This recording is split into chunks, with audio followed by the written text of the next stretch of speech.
Good morning. I'm Eric Reeser. For the first time since 2022, the Browns had a player score 3 touchdowns on the ground in a single game. Quinshon Judkins went wild yesterday in Cleveland to power the Browns to a 31-6 win over the Dolphins. The rookie out of Ohio State had 25 carries for 84 yards and 3 scores. The Browns also forced 4 turnovers, including 3 interceptions. One of those, Tyson Campbell, returned for a touchdown in the third quarter. Cleveland's 2-5 off the win, while Miami falls to 1-6. Last night in San Francisco, the 49ers improved to 5-2 with a 20-10 win over the Falcons. Week 7 wraps up with a Monday night doubleheader. The Lions host the Buccaneers at 7 o'clock. The Seahawks host the Texans at 10. In baseball, the Blue Jays beat the Mariners 6-2 to force Game 7 of the ALCS. Toronto's going to host Seattle tonight at 8 o'clock. And Ohio State 7-0 following a shutout of Wisconsin. Hear from OSU's head coach tonight on Buckeye Roundtable. Ryan Dale joined the program at 6:30 on The Fan, Ohio's sports destination. Your morning just got more interesting. Distilled and barrel-picked for your listening pleasure. Bo Bishop, a local sports media legend. What William T. Sherman was to the Union Army, he is to Northern College football. A husband, a father, and middling youth sports coach. He's friends with Central Ohio sporting royalty. I'm talking to Ohio State Athletic Director Ross Bjorken. Coach Day walking on with us right now. Good to see you, buddy. Good buddy, Austin Ward. My good buddy, Tim May, the Tim May Show. The great Doug Lavery's joining us. Hi, everybody. Dom Barry here. Oh, Reese came in and he handed me papers. Yeah, and then he said, "You see that button? That's the only button you need to worry about. Don't touch. There's 8,000 buttons in front of me." Oh, I didn't know what he was talking about.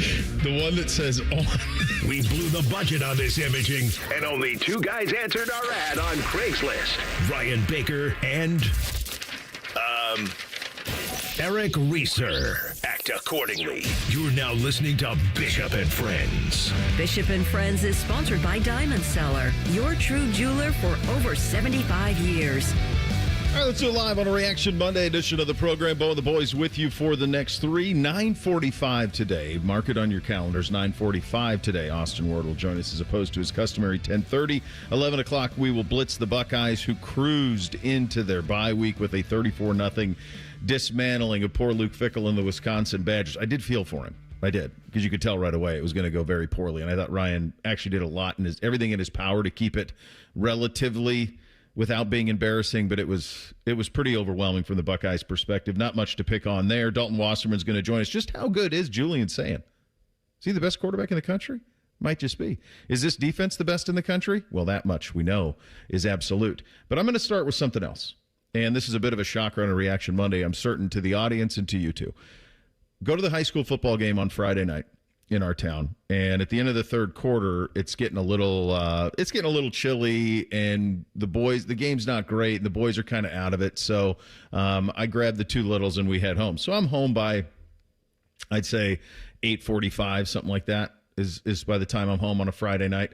And so I throw on the 2 TVs, and I've got the college football on one TV, and then I remembered that Ohtani was pitching. And I said, well, let's see how this goes. Let's see what it's like when he pitches. And I've told this story before, but I think it's important to get the full understanding of it. When I was a kid, one of the gifts I got for my 7th birthday was a subscription to Sports Illustrated. And I got Sports Illustrated every year my whole life. As long as they printed a magazine, I got it. I don't even know if they print one anymore. I don't think they do. Maybe it's at newsstands, but it's not something that's delivered weekly anymore by any stretch. But as long as they printed it, I got it, starting in 1985. Got it the whole way, my whole life. And with your subscription to Sports Illustrated was a VHS tape in those days. And on the VHS tape would be, sometimes it would be the not-so-great moments in sports. Sometimes it would be sports greatest bloopers. One of the ones that we got one year, and I think we still have all of these at my parents' house, was Great Moments in Sports. And on the Great Moments in Sports VHS were these little vignettes. They were like 3 to 5, sometimes 10-minute little things of these great moments in sports you hadn't seen. So like Miracle on Ice would be on there, and you'd have that, and they would reflect on it. You'd get the highlights, and then you'd get a little bit of interview stuff with it, and that's the way that it kind of worked. One of the little vignettes on this specific VHS was the story of Reggie Jackson hitting 3 home runs in the World Series, and the bewilderment of a young me trying to wrap my head around the idea that somebody could do that. Somebody could hit 3 home runs in a World Series game, and the gravity of all of that. So fast forward to last Friday night, rather. and I flip it on, and I missed the first one. But I'm watching as this dude is unhittable. And you're trying to wrap your head around this. Hold on. He's pitching and hitting. He's the best pitcher, and he's the best hitter. And then what he did on a Friday night in a game 4, and maybe that'll minimize it a little bit. Maybe that it's Friday night. Maybe that minimizes it a little bit. Maybe because you had a college football weekend that, again, just threw nothing but gas all day long and delivered all the way until midnight. Or maybe there was an NFL day that delivered as NFL days oftentimes do. But damn it, I do not want to go this show without giving this its proper attention because, my friends, this is the greatest thing I've ever seen in the history of sports. I've never seen anything like it. I've never seen this. And guess what? Neither of any of you. This has never been done. This dude struck out 10 on the hill. He struck out 10 batters for the Milwaukee Brewers. He pitched 6 innings. He gave up 2 hits. He struck out 10. And then he went 3 for 3 at the plate. And every hit, he hit out. 3 home runs. He hit a ball out of Dodger Stadium that I'm pretty sure landed somewhere outside of Laguna. I don't even, you cannot wrap your head around this. And I've said for a long time, and I think more and more people are coming on board with this, this is the greatest baseball player of all time. There was a tweet I saw on Saturday morning as I was just reading all of this stuff about this, and it's well documented. I don't watch baseball like I used to, and it's well documented. I've said many times, the Dodgers were the team of my youth. I'm reading all this stuff about it, and I saw a tweet Saturday morning trying to put it into perspective, and I can't do better than it. I wish I could give full credit for it. The tweet was, it would be like shooting 63 at Oakmont, the first 12 holes playing right-handed, the last 6 playing left-handed. And I said, that about does it. Because we don't have anything like this. No one's ever done this. Not ever. Not 10Ks in it. This isn't NLCS, for God's sakes. This isn't, some game in April. It's the National League Championship Series. Now, they were up 3-0. They won the series 4-0. He is Thanos.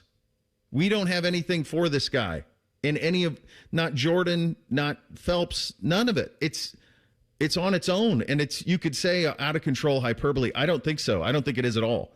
And I think, if anything, we don't talk about it enough because it kind of disappeared by the time Saturday hit because the college football was so great. Did you guys see it live? I know, Beck, you're doing your show. Did you have it on in studio? No, we did not. Actually, saw what had happened afterwards at our post-show meeting. So, yeah, just incredible. And I was thinking about it, Ohtani is doing at the highest level what most of those guys that play at the highest level did in high school. It's, yeah. The only thing in sports right now. Some little all-state player who does both. The only thing in sports right now that could compare is if Travis Hunter becomes an all-pro at wide receiver and cornerback.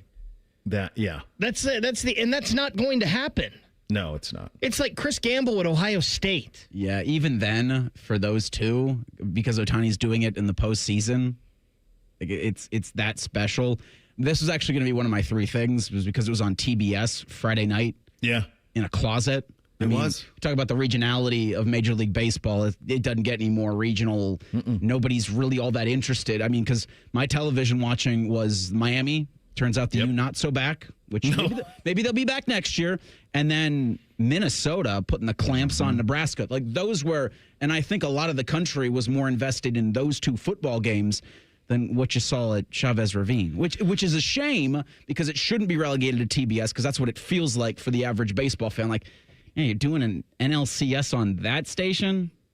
Reese, your point is on point because I'm telling you, the only reason that it was even in the back of my head to turn it on is just because I grew up a Dodgers fan. And I knew because one of you guys mentioned it Friday that he was pitching. I can't remember. Reese, I can't remember if you mentioned it Friday in the show, but somebody mentioned that he was pitching in the game 4.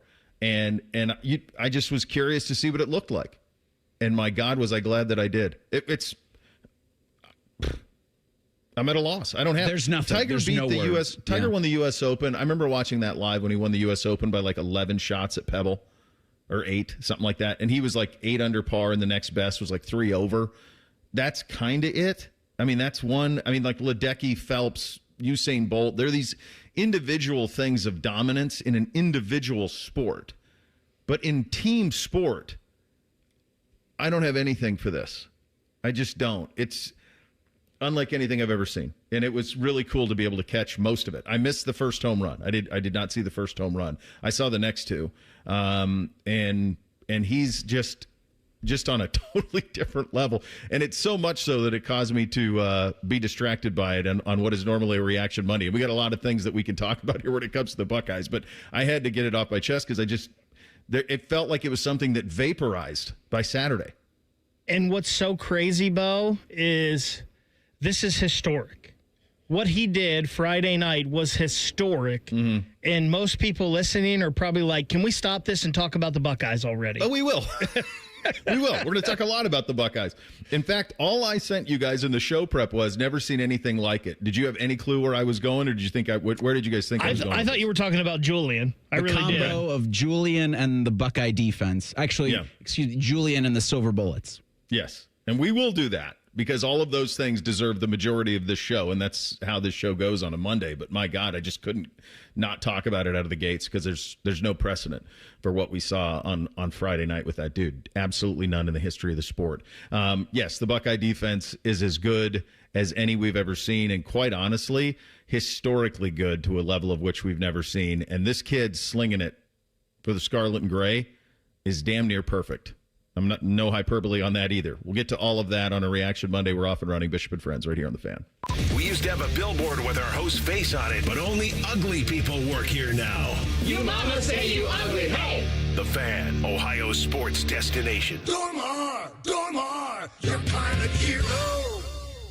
Career changers, including veterans and active duty service members. Your transition starts here. Go from GI to IT in a matter of months. Become a certified cyber warrior with training at My Computer Career. Cybersecurity specialists are in high demand, offering IT pros great opportunities and a rewarding lifestyle while protecting our people, liberty, and treasured institutions from cyber threats. Deploy your career in IT today at mycomputercareer.edu/CWP, an elite CompTIA certification partner. VA education benefits are available to those who qualify. Newman Roofing, as part of its 2025 Commitment to Community initiative, is proud to recognize individuals who have made an impact for people of all abilities. This week, we would like to honor Caitlin Brown. Caitlin has made an impact by creating the Handy Capable Kitchen, which raises money for Toys for Tots through her local Chili Fest. This Down Syndrome Awareness Month, Newman Roofing is proud to join forces with 10 TV and The Fan in celebrating our ongoing commitment to the community. Parents, are your teens good with money? No. Switch to Huntington Bank and let's teach them. They get their own card, which they can add to their digital wallet, and you can monitor and set spending limits. Let's get more from money. Switch to Huntington Bank. Welcome. Eligibility requirements apply. Some features may require enrollment. Hey friends, Beamer here. In the spirit of Halloween, Awaken 180 is offering free consultations. Learn how scary fast and how scary easy losing weight can be. For mine, I brought all the questions, and in the end, Awaken 180 was an absolute no-brainer for me. Determine if Awaken 180 is right for you. The free consultations end October 31st. Reserved by phone only at 844-346-1800. For details and the number, visit awaken180weightloss.com. Scary easy with scary fast results. Hey, what's up? It's T-Bone. My good friends over at Sleep Better Columbus want you to know that if you're 65 or older, enjoying those golden years, but maybe you're dealing with restless nights, you need to listen up. Are you tossing and turning, struggling with sleep apnea, and that leaves you wiped out during the day? Well, it's time to reclaim your rest with Dr. Mark Levy at Sleep Better Columbus. As a leading provider in non-surgical sleep apnea treatments, Dr. Levy helps you breathe easier and sleep deeper with custom oral appliances, a comfortable alternative to CPAP. The best part is that Sleep Better Columbus is in network with most medical insurance plans and is a proud Medicare provider, so your coverage can work seamlessly with Sleep Better Columbus. And as we head toward the end of the year, don't let those benefits go unused. You don't want to wait to use your deductible. Act now to make the most of it with Sleep Better Columbus. Call Sleep Better Columbus today at 800-MORE-SLEEP or visit sleepbettercolumbus.com. Once again, that number, 800-MORE-SLEEP or sleepbettercolumbus.com for your consultation. Sleep better, live better. You've earned it.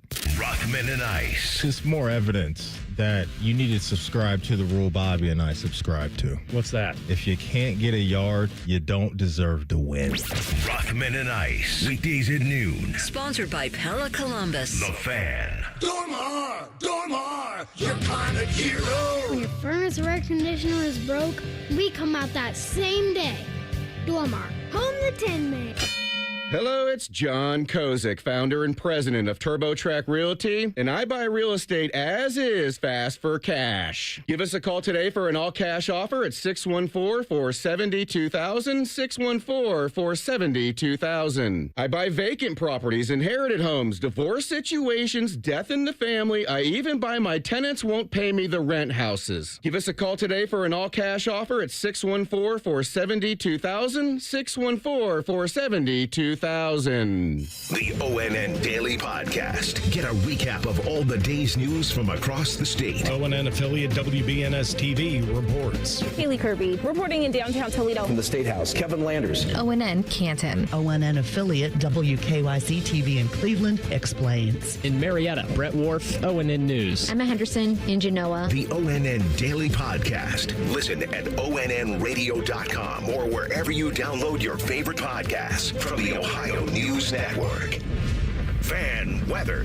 From the Logan AC and Heat Services Weather Center. A beautiful, crisp fall day across central Ohio with afternoon highs only getting into the low 60s and winds could be a little bit breezy at times. But we stay dry all the way into tonight with mostly clear skies overnight and our lows in the mid to upper 40s. For Tuesday, chances of rain on and off throughout the day. Otherwise, a mix of sun and clouds and warmer with highs in the mid to upper 60s. For The Fan, I'm meteorologist Meredith Garfalo with the 10 Weather Impact Forecast. It's Reaction Monday, where our highly trained experts talk football. Sponsored by the Roofing Guys. Your home for reaction and overreaction. The Fan. Our top men are working on everything except this show. This is Bishop and Friends. Buckeyes rolled up to Madison, rolled out with a 34-0 win. I think it could have been a lot worse. I think they kind of didn't take the foot off the gas. I mean, they kept applying pressure, but it was also one of those things where it felt like they were working on things. Ryan got the young guys in really quickly. I know, Bake, you mentioned that in your three things on Friday, this notion of, let's sprinkle some young guys in while the game is still in question. And when you still have other guys out there, some of your stars out there, they did that a lot. One thing that I wanted to see was I wanted them to throw it to run it. Boy, did they. They came out spinning it. And the to run it part we'll get to, because I think when we start nitpicking some things, that's probably where you have a little bit of, I can't even say cause for concern with the straight face, because if you watch college football on a Saturday the way we all did, there is no cause for concern. And the reason for that is twofold. And there are two things that I'm curious about. Which has been better for you guys? Which has surprised you more positively? How dominant this defense has been. Ohio State has allowed 41 points through 7 games. It's the fewest points allowed by an FBS team through 7 games since 1998. Florida State allowed just 38 points in a game. Or Julian Sayin, who on Saturday went 36 of 42 for 394 and 4 touchdowns and is completing 80% of his passes. Reese, when you think back to what you were thinking this team could possibly be, go back to when you and I were sitting out there, first 2 practices end of July, which of those 2 phenomenons is most surprising for you, and which one gives you the better sense that, oh, this is going to be that not only best team in the country, highest ceiling, all of those things? I think it's the defense. I figured that this was going to be the Julian that the Ohio State coaching staff thought he was when they went in the portal to get him, just because of the weapons he's got. Like Jeremiah Smith is, a couple yards over 500 on the season. Carnell Tate's almost there in terms of they could have 2,000-yard wide receivers. So I knew the talent was going to be there for Julian, and his accuracy during camp. I was like, yeah, that guy's going to be great for the entire year. This defense is playing at a level I wasn't prepared to sit here talking about 41 points you just said? 41 points in 7 games. And then you look at the other teams that are close to that in terms of points given up through 7 weeks, and it's Oklahoma, Texas, Indiana, but it's almost double that for those teams. Yeah. So I thought Julian would be good. I didn't think he would be this good. And, Bo, before the season, I said I thought this defense could be better than last year. Yeah. Definitely it would be more explosive, but I thought they could be better. And all of that being said, I still think it's the defense. Because I don't know if anybody saw this defense being this good and this dominant. Like, I literally thought that they could be better than last year, but even this has outpassed my expectations. Yeah, this is the crazy thing that is about this Ohio State football team. You come into this thing with the highest expectations of all. I mean, they're number 3 in the country to start the year. A lot of people thought maybe they should be number 1. It was number 1 versus number 2 in the coaches poll when they played Texas in the opener. And you knew certain things about this team. You knew that they had the best receiving core in the country. You had a feeling that the linebackers, those of us who cover the team on a regular basis, knew that the linebacking play was going to be elite. You knew that you had maybe the best defensive player in college football in Caleb Downs. You knew that the back 7 would be among the best in the country. You just knew it. I know we said that in a lot of our previews going back to July and August. The defensive front's been better than I think some people thought, but those guys all waited. The key thing we were curious about is, okay, what does it look like for Matt Patricia? What does a Matt Patricia defense look like? What does that hire look like? Well, obviously it was an inspired hire, and Matt Patricia's been lights out. Julian was one of those things where, I mean, I remember the first time I saw him throw and went, well, that's different. That looks different coming out. And he's an interesting player to try to evaluate because it's not overpowering.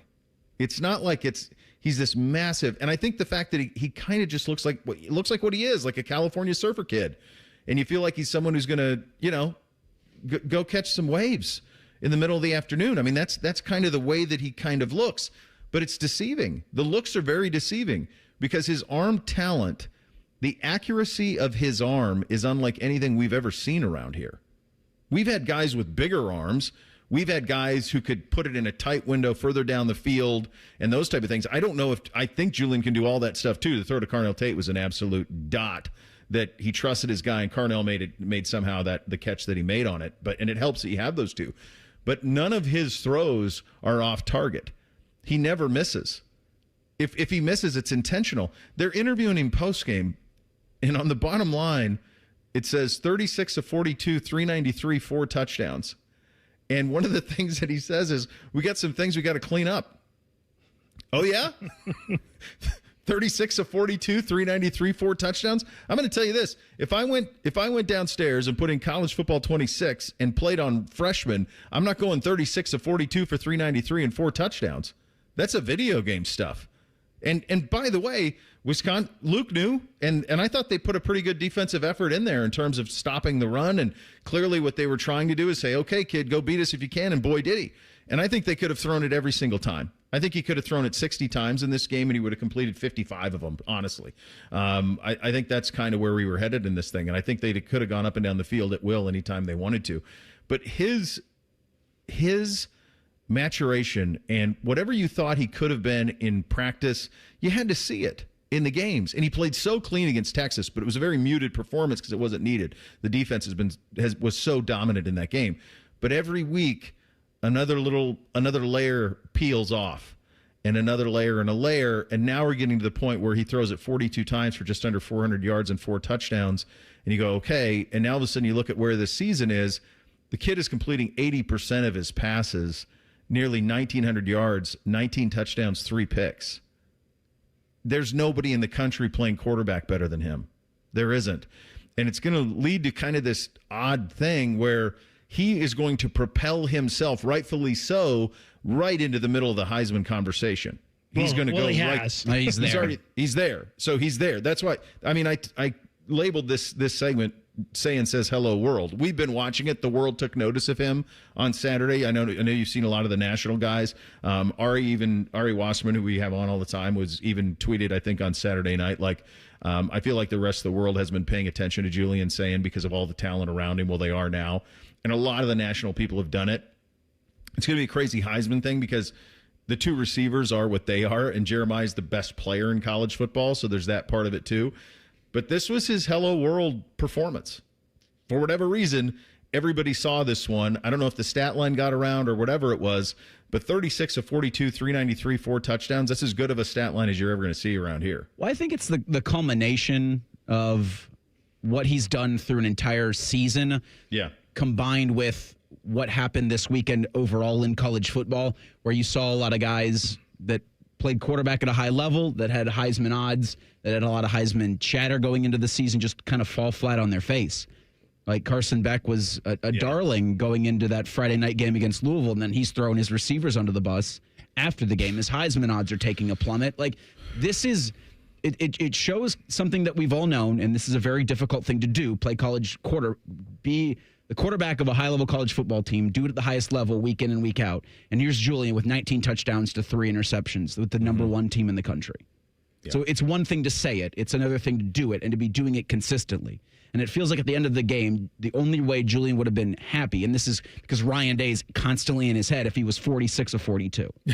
Like, there's nothing you're going to do right now to satisfy this because of what Ryan Day has done. And this is going back to last year even, saying brick by brick, we're building this, and we're never going to be satisfied with what we've got.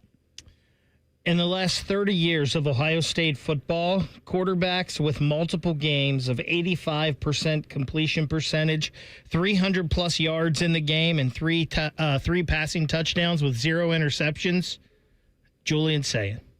That's it. That's the list. Yeah. That's the list. And there's been some pretty damn good quarterbacks here, at least the past 10, 15 years. Yeah. And he's it. It's funny, Bo. You talk about you've never seen someone like this at Ohio State before.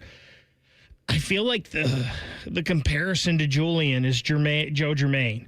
I feel like there's so many similarities, like such just a natural thrower of the football. It doesn't look crazy, but it's accurate. It's got good zip on it, strong arm. Joe was a couple inches taller than Julian, if I remember. But, I mean, same demeanor. Like, doesn't matter if he throws a pick or a 60-yard touchdown. He walks off the field with just a little smile on his face, and you can't tell what happened in the game. I feel like there's a lot of similarities between those two, and he has just been he's almost like a surgeon back there with his precision.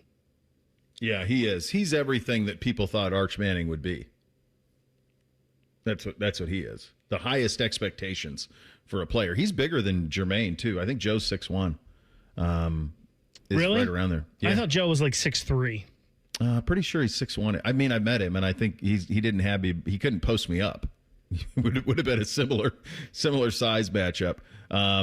So yeah, I mean, it's all of those things, and the way that I think Ryan took advantage of him, and I think what he did to get him going was so important. I mean, he got into rhythm right away. Here is Julian on the game plan Saturday.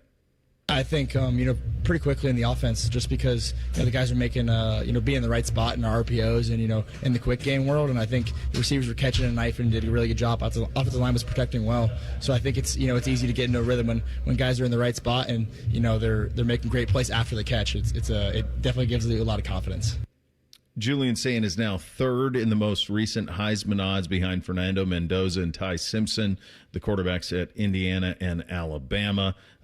If you're curious, and I would say this, if you can go get this right now, if you can, Jeremiah Smith plus 3,000, jump that, because there's going to be a month where you're going to be able to do a lot of things, and those last couple of moments that you're going to be able to have with the Michigan game and most likely Indiana, There's some good play there. Speaking of that, Jeremiah Love wouldn't be the worst thing to throw a couple on either at plus 2,000, because he was unbelievable on Saturday night. So there's some value out there. But the kid, this was his Hello World weekend. There's no question about it. Nationally, everybody paid attention to what he was able to do. Much more on the Buckeyes. This defense, my goodness, it's just absolutely suffocating. If there are nits to pick, where do you pick them? I think we kind of all know, and we will get into that in 2 minutes. Bishop and Friends right here on The Fan. For 48 straight years, Ford F-Series have been the best-selling trucks in America. We got here by engineering breakthrough technology, redefining Built Ford Tough, and never settling for second best.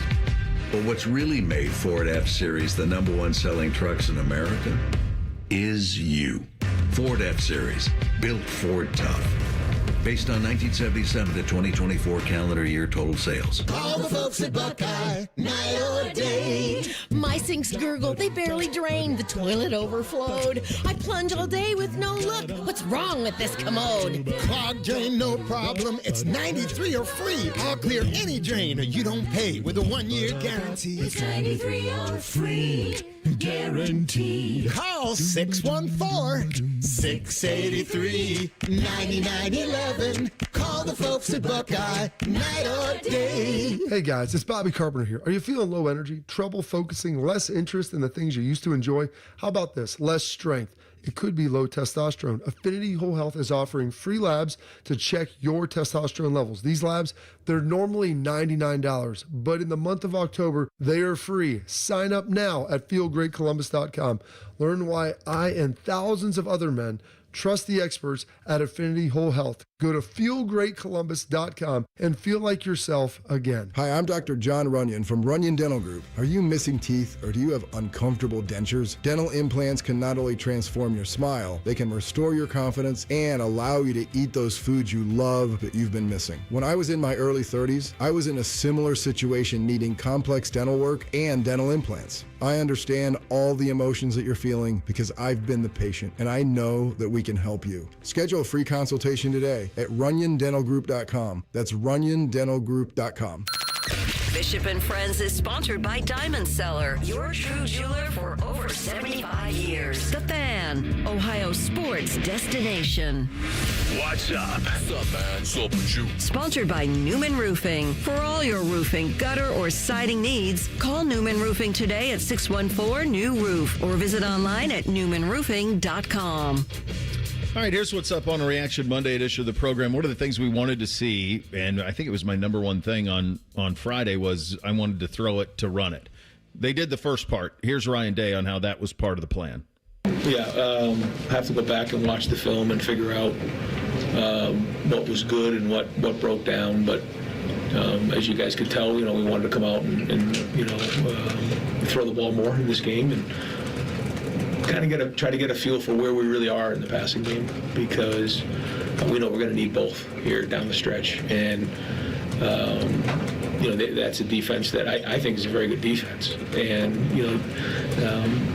they don't always get put in the best situations throughout the season, but like I said to our offense, I said, this is a defense that tackles well. They're well coached. Luke does a good job. And I think when we broke down, it was because we either lost focus or didn't execute all the way down the field. And a good defense is going to force you to work the ball down the field like that. They're not just going to let you take long shots. Even when we tried to shoot the ball down the field, you could tell that they're just backing up. And but it's good for them to feel that as well. Last part's pretty important. That in terms of like the deep shots and those type of things, obviously they didn't want to give those things up. So you just took all of the stuff underneath, intermediate, and everything else. The other thing that was really impressive, I thought, was Julian's ability to step up in the pocket to create space, either scrambling right or left, and keep his eyes up and look downfield and make plays. Here's Ryan on Julian coming through when they're off schedule. But now that, as we throw and catch, we have to be efficiently working the ball down the field, and all it takes is one play to be off, and you find yourself off schedule. And it was good in the first drive. We came out and found ourselves in a 3rd and long and made a great throw and catch to score. And then, it's good to get a turnover early to get the rhythm going. But we'll look and see, how the run game, to me, looking at it, we left, some meat on the bone in the run game for sure. But to see us throw the ball we did was a big step in the right direction. And I thought Julian made some really good decisions in the RPO game. I thought he checked the ball down for the most part when we needed to. And then his off-schedule plays were excellent to me. I found his checkdowns at times, but the scramble plays, like the one to Brandon, was really well done, and found a few other ones as well. Finally, here's Coach Dan. What impresses him most about his quarterback? I'm impressed with his preparation. I sit in those meetings with Billy and he and Lincoln, and I just the amount of information that he's processing and those guys go through in those meetings is well done. And when you see it translate to on the field, that's winning football. And And so when you just can take a meeting to the field as quickly as he can and then see it and then process it, is he perfect? No, there's things he's going to work to get better at, but man, he's got a bright future ahead of him. He's pretty dang close. I mean, 36 of 42, 393, 4 touchdowns, no picks, pretty close to perfect. If you're going to nitpick, and that's what you got to do, although even as I say that, as I watched everybody else in the country on Saturday, I don't even know if you need to do it because everybody is so flawed. There is no team in the country. Indiana's probably playing the closest to as comprehensive as Ohio State is on a week-in, week-out basis, but there's nobody in the country that is impervious to mistake. There's nobody in the country that doesn't have a lot of flaws. I mean, some of these SEC teams that survive and advance week in and week out, like Georgia somehow with that crazy game against Ole Miss, or Alabama very easily could have lost a couple of games in their last month and may lose some more. There isn't anybody who's even close to playing this comprehensive as Ohio State is, offense and defense, in the country. And that to be said, now we're going to nitpick a little bit because this is what you do. The only thing that you would say isn't quite where it needs to be is probably the run game. And I think we thought you had an answer in it in Bo Jackson. He didn't seem quite as explosive this week as he had been previous. 10 carries for 26 for him. Isaiah West kind of came out of nowhere. At one point, Beamsy said, "Is that Travion?" And he looked just like him in the 32. He ends up 9 for 55 at a 15-yarder, which was the longest. That was the longest run of the day for the Buckeyes. C.J. Donaldson just 2 for 12. Obviously, James Peoples is well deep in the depth chart now. Is kind of a little bit of a forgotten man. I think got him a pass late in the game, but that was about it. And so if there is something, concern is probably too strong of a word, but if there is something that the bye week I'm certain will be a point of emphasis, it's going to be this, right? It's going to be this ground game, because at this point, based on what they've done in the passing game, there aren't many notes that you need to have. Yeah, and I wonder if through 7 games in 8 weeks, you've still questioning if that's the best 5 you're putting on that offensive line. I do think there's cause. Yeah. There's cause for pause, and it's good that they have this bye week to do that.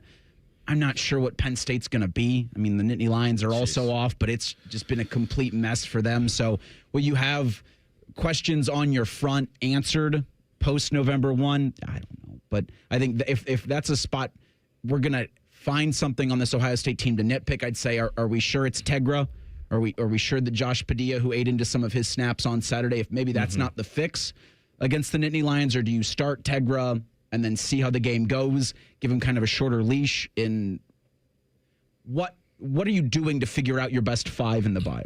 I guess is the biggest thing for an Ohio State team that just lacks so many problems, real problems.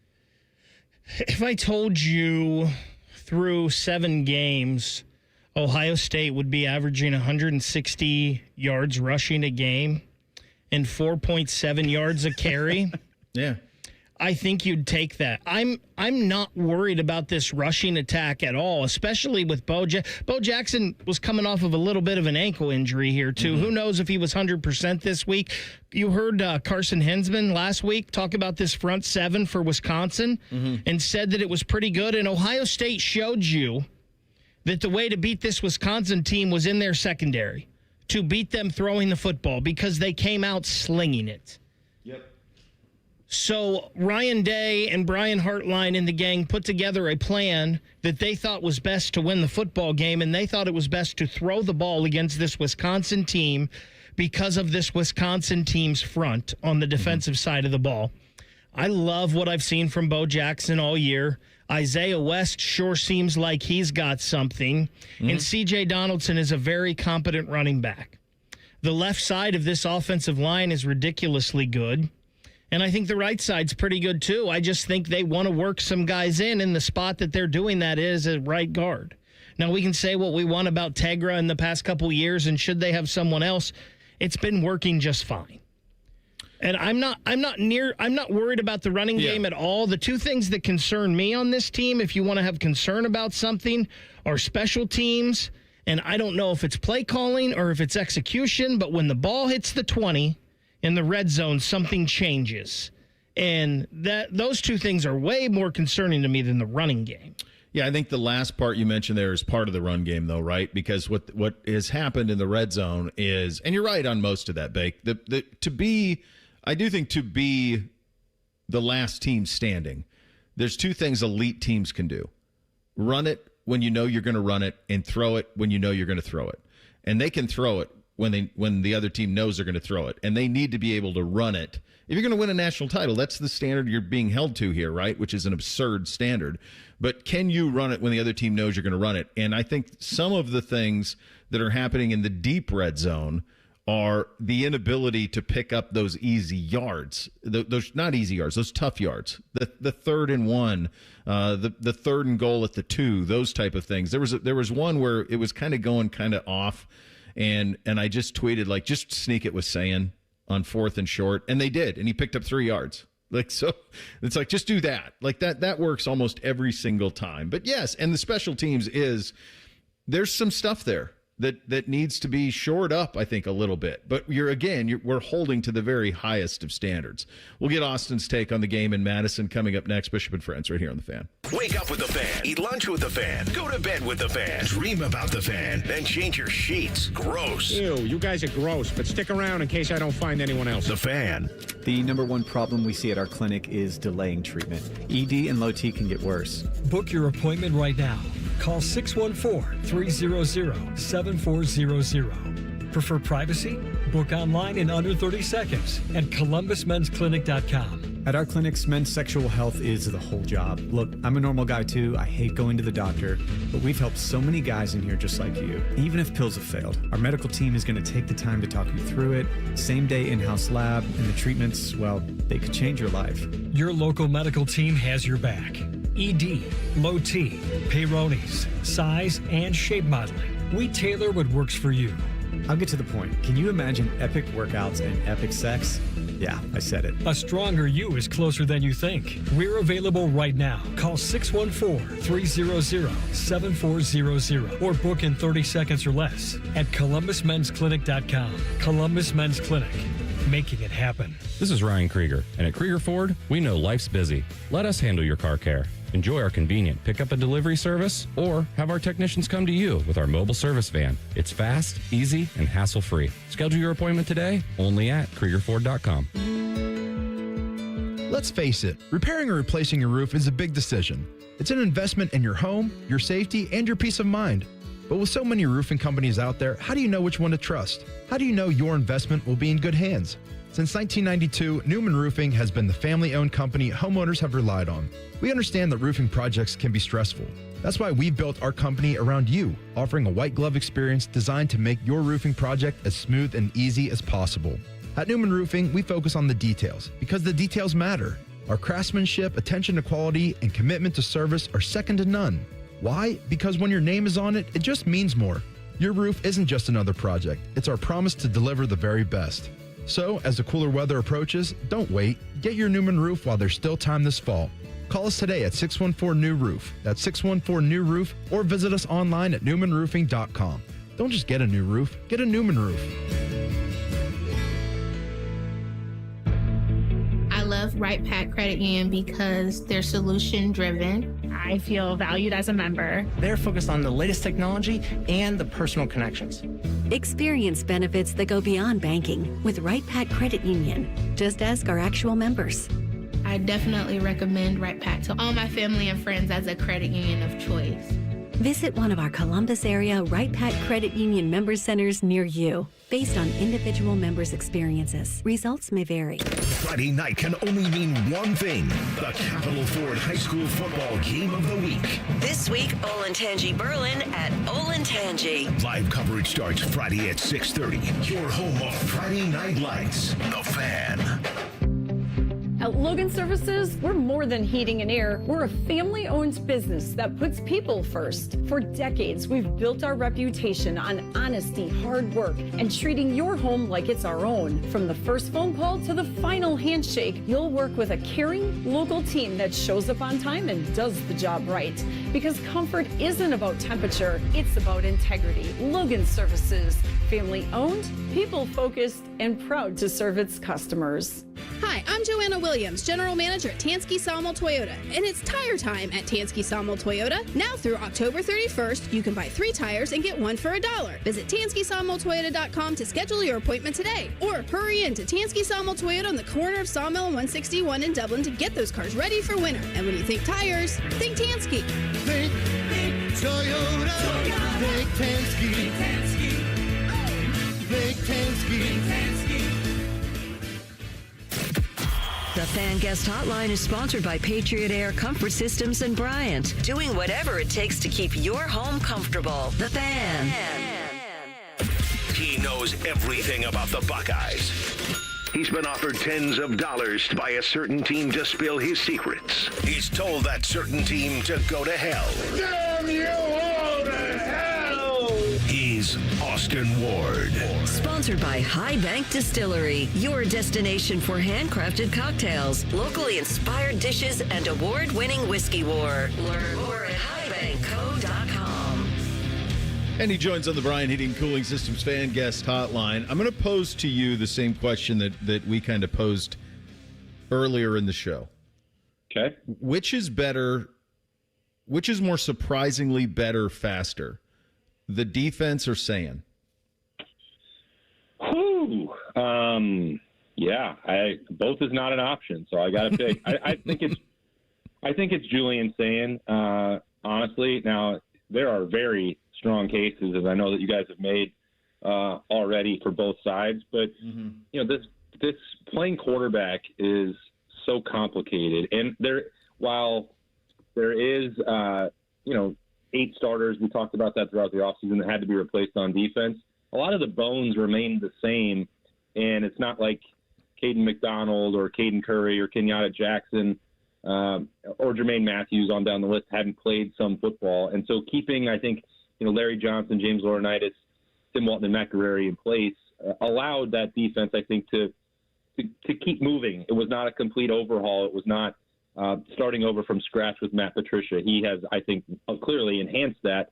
And so that's not a massive surprise to me. I think we can explain how we got to that situation for the Silver Bullets. But Julian Sand, we're talking about him through 7 games, immediately putting Ohio State not in the national title race as a team, not just there, but also he is squarely and decidedly in the Heisman Trophy conversation at this point based on what he did. I think it's kind of funny. You'd think that opening with Texas in week 1 would be the opportunity that puts you on the map and everyone's going to sit up and pay attention. And that still really hadn't happened just because, the numbers were relatively modest by national standards or by award-winning standards. But that was against an elite defense in week 1. You think, well, winning that game should stamp you. But it didn't. And even though he's been completing more passes than anybody else in the country, there's been a bit of a slow wait to jump on the bandwagon. And I think going for 36 or 42 for 393 and 4 scores does not happen against. We said this against Grambling, and we said it against Ohio, but I know we had the same conversation. Yeah. That completing that many passes against air is difficult. You're still playing, even if they're a reeling Big Ten opponent, a well-coached, a defense that has given other teams problems throughout this year at Wisconsin, and they were powerless to stop what he was doing. And the accuracy, decision-making, all this stuff does not look like someone who has only started 7 college football games. It is, I think we could all have said, yeah, he's going to be good. He's a 5-star. He's working with Ryan Day. He's throwing to Jeremiah Smith and Carnell Tate. He has exceeded, I think, any rational, reasonable expectations for someone at the midway point of their first season of college football as a starter. It just cracked me up. I know you were there, but in the post game, he's doing the thing with CBS, and he goes, "There's things we got to clean up," and the bottom line has his stats on it, and it's 36 of 42, 393, 4 touchdowns. You go, what? The 6?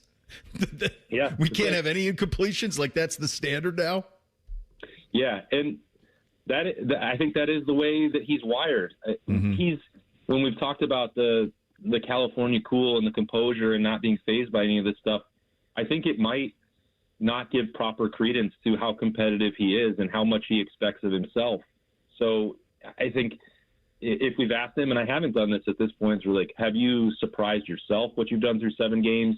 I don't know if he would say that the answer is yes, because he was born, raised, trained to do some of this stuff, and he, you can tell that he doesn't like it when he has to throw the football away or when he gets some pressure and a down is wasted. He wants to maximize every single one. I think we had that conversation 7 years ago. It's like, just because Ryan Day's not showing a lot of emotion in press conferences doesn't mean that the fire's not burning. And I think Julian Sayin is maybe not getting enough credit for that with him, because we talked to him in August, or he seemed, unimpressed by what happened in the first month of the season. But there's a competitor in there as well who expects to win every single rep and every single snap. And that part is surprising too, because that's just not something that he shows outwardly.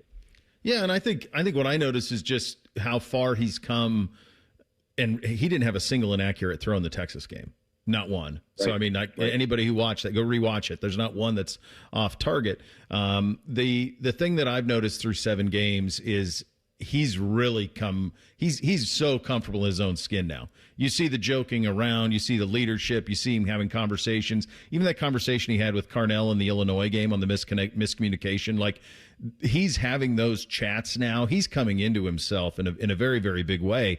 I think the thing that's going to be crazy though is, we just did some of the Heisman stuff, like Jeremiah's plus 3,000. He's now the 3rd pick to win the Heisman behind Mendoza and Simpson. And you say to yourself, how will the voters reconcile that? Because as great as he is, the best player in college football is the guy he's thrown to. And so there's that part of it too, which is going to make this also interesting, how Ohio State how do they market it? How do they handle it with all of them? Yeah, it's tough, and we've seen that in other years. Like, I think back to 2019 with Justin Fields and Chase Young. It's like Ohio State, it's tough to run 2 simultaneous Heisman Trophy campaigns, and sort of the solution was like, well, this is just going to have to play out on the field. Like, you don't want to pick one over the other, and you try your best to put them both out front and do as many interviews and national media stories as possible. Like, that's happened for Jeremiah. That's happened for Julian. There were stories even before. I was surprised, to be honest with you, Bo. They invited some national folks in during training camp to talk to Julian Sayin and about Ryan Day's quarterback development. It was like, don't you think maybe you should wait until after the Texas game to see what happens? Like, these stories might not hold up very well, but that is the difficult spot for that with the awards voters. And look, I don't think it truly matters what Ohio State as an athletic department, as a communication staff, does with that. I don't think that's how voters respond. It's going to be a tougher question, I think, for them to reconcile that, because I actually was writing about Jeremiah Smith's, quote unquote selflessness. He has been selfless. He can do anything he wants on the football field, Bo. But I was writing about that for Letterman Row this morning. And I was like, well, what is different? And so Jeremiah threw 7 games a year ago, 35 catches for 623 and 9 touchdowns. Jeremiah threw 7 games this year, 49 catches, 602 yards and 8 touchdowns. So he's had to do something a little bit differently in terms of the routes he's running, but you see the reception total tick up accordingly. The yardage is about the same, and the touchdowns are the same. So I think it's up to the voters themselves, and I think most people around college football already have a built-in knowledge of how good Jeremiah is. Yeah. And I have said that before to you, that, like, they're going to have to account for the double coverage. Well, he's still getting some of the best numbers in college football. Yeah. He's still, racking it up at the level that he did a year ago. So hopefully that's not lost on them. And I don't know if it will or won't be, but he is still making a huge impact even without the football in his hands. But he also gets it in his hands 7 times a game. Buddy, I'll get you out of here on this. You and I are very familiar with Luke. What did you make of that situation there? I was sad, man. Really disappointed. And I understand their frustration. I know that the results aren't what Wisconsin expects, and Luke will be. He didn't look like he had eaten in weeks. I mean, he did not look like himself. And the fact that they started up the chance on the first drive of the game for Wisconsin, he doesn't have any answers in the post game that could satisfy anyone. I know. It hurt me because I know how much Luke gives to his players, his team, his program, family, the whole deal, and that won't solve what happened at Wisconsin. It's just gone awry, and I don't think that they will be able to fix that anytime soon. But I hope that, and I expect that he'll land on his feet. I know there's a ton of people talking about him being a defensive coordinator somewhere, or maybe he would come back and help in some other capacity. With whether it's his alma mater or Braves gives him a spot. I think he's still going to be a head coach somewhere. It's up to him, I think. And I threw it out there just to kind of needle Berm a little bit, but like, you know, if Jason Candle is not the answer at Toledo anymore, and you put Luke in charge of that, like, good luck. I mean, he's going to dominate the MAC. He can still do all that stuff. So that part's really stunk, and it also made Camp Randall feel different. You know, student section was never more than half full, and you know, you want to see Wisconsin being the program that they've been for decades and decades, and I want to see Luke succeed, but it's clearly not going to happen together. You're the best, buddy. Thanks for your time. Greatly appreciate you. All right, appreciate it, Bo. Talk to you next week. All right, there he goes. Austin Ward, The Beat with Austin and Berman, the Roosters live show on YouTube, joining us on the Brian Heating and Cooling Systems fan guest hotline. How did we end up getting so many things wrong in the preseason? We will get to that and perhaps find an answer for it coming up next. Bishop and Friends right here on The Fan. If the sound of another man slammed against plexiglass turns you on, you've come to the right place. Proud to be your home for Jackets hockey. The Fan, Ohio sports destination. This is Jeff for Tri-State Men's Health, where we've successfully treated thousands of men for low testosterone and helped them feel like their old selves again. Please take a moment and listen to how we helped Tom.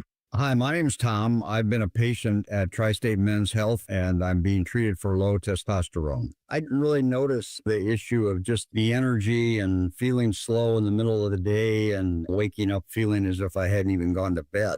When I walked into Tri-State Men's Health, I was extremely impressed from the get-go with the results of the treatment. I wake up in the morning now with clarity. I have had more energy in working out. I definitely have increased my strength. I would say that if there are men out there who experience some of the same problems that I did with inability to sleep well and waking up without feeling refreshed and having your energy flagging throughout the day, go see Tri-State Men's Health. It's changed my life, and it'll change yours too. Thanks, Tom. Call 800-900-9654 or go to tristatemenshealth.com. Hi, I'm Dr. John Runyon from Runyon Dental Group. Are you missing teeth or do you have uncomfortable dentures? Dental implants can not only transform your smile, they can restore your confidence and allow you to eat those foods you love that you've been missing. When I was in my early 30s, I was in a similar situation needing complex dental work and dental implants. I understand all the emotions that you're feeling because I've been the patient and I know that we can help you. Schedule a free consultation today at runyondentalgroup.com. That's runyondentalgroup.com.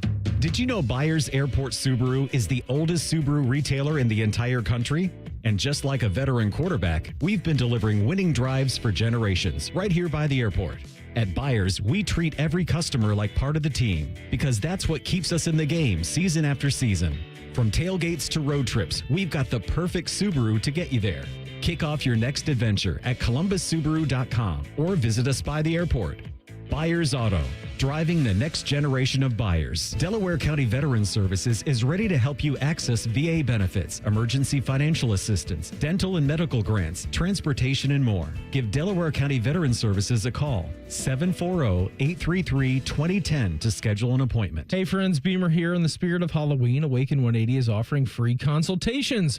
Learn how scary fast and how scary easy losing weight can be. For mine, I brought all the questions, and in the end, Awaken 180 was an absolute no-brainer for me. Determine if Awaken 180 is right for you. The free consultations end October 31st. Reserve by phone only at 844-346-1800. For details and the number, visit awaken180weightloss.com. Scary easy with scary fast results. When you're ready to sell your car, another reason to choose Hinderer Motor Company is the easy, fast, fair, and hassle-free way to sell. This is Justin Hinderer. We pay top dollar for your vehicle, whatever the make or model, and no purchase is necessary. Consider trading and get even more toward your next vehicle. Drive in today and leave with cash or get a great deal. See why it's a pleasure doing business. Just visit HindererMotorCompany.com. A government shutdown affects everybody. It means missed paychecks for our troops. It means delays for critical services for ordinary Americans. And it disrupts the work Congressman Mike Carey does to deliver results for his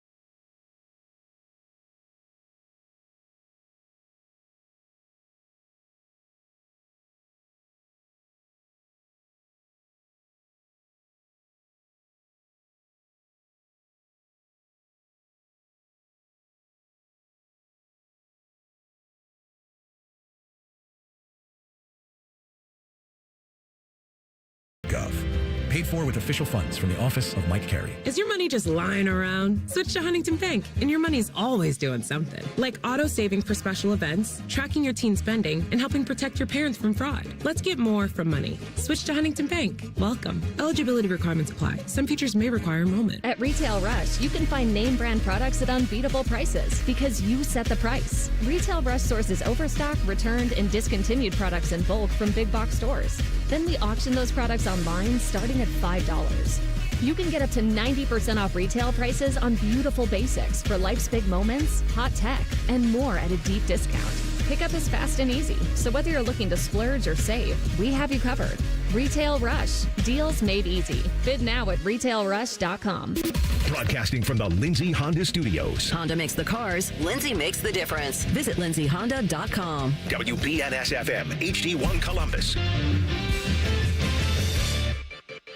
Good morning. I'm Eric Reeser. Number 1 Ohio State's on a bye this week. The Buckeyes are 7-0 following a 34-0 win at Wisconsin over the weekend. The Silver Bullets have only allowed 43 points through 7 games. That's the fewest in as many games by any team since 1993. Ohio State's going to host Penn State next Saturday. The kick time is still TBD, but it's expected to be a big nooner.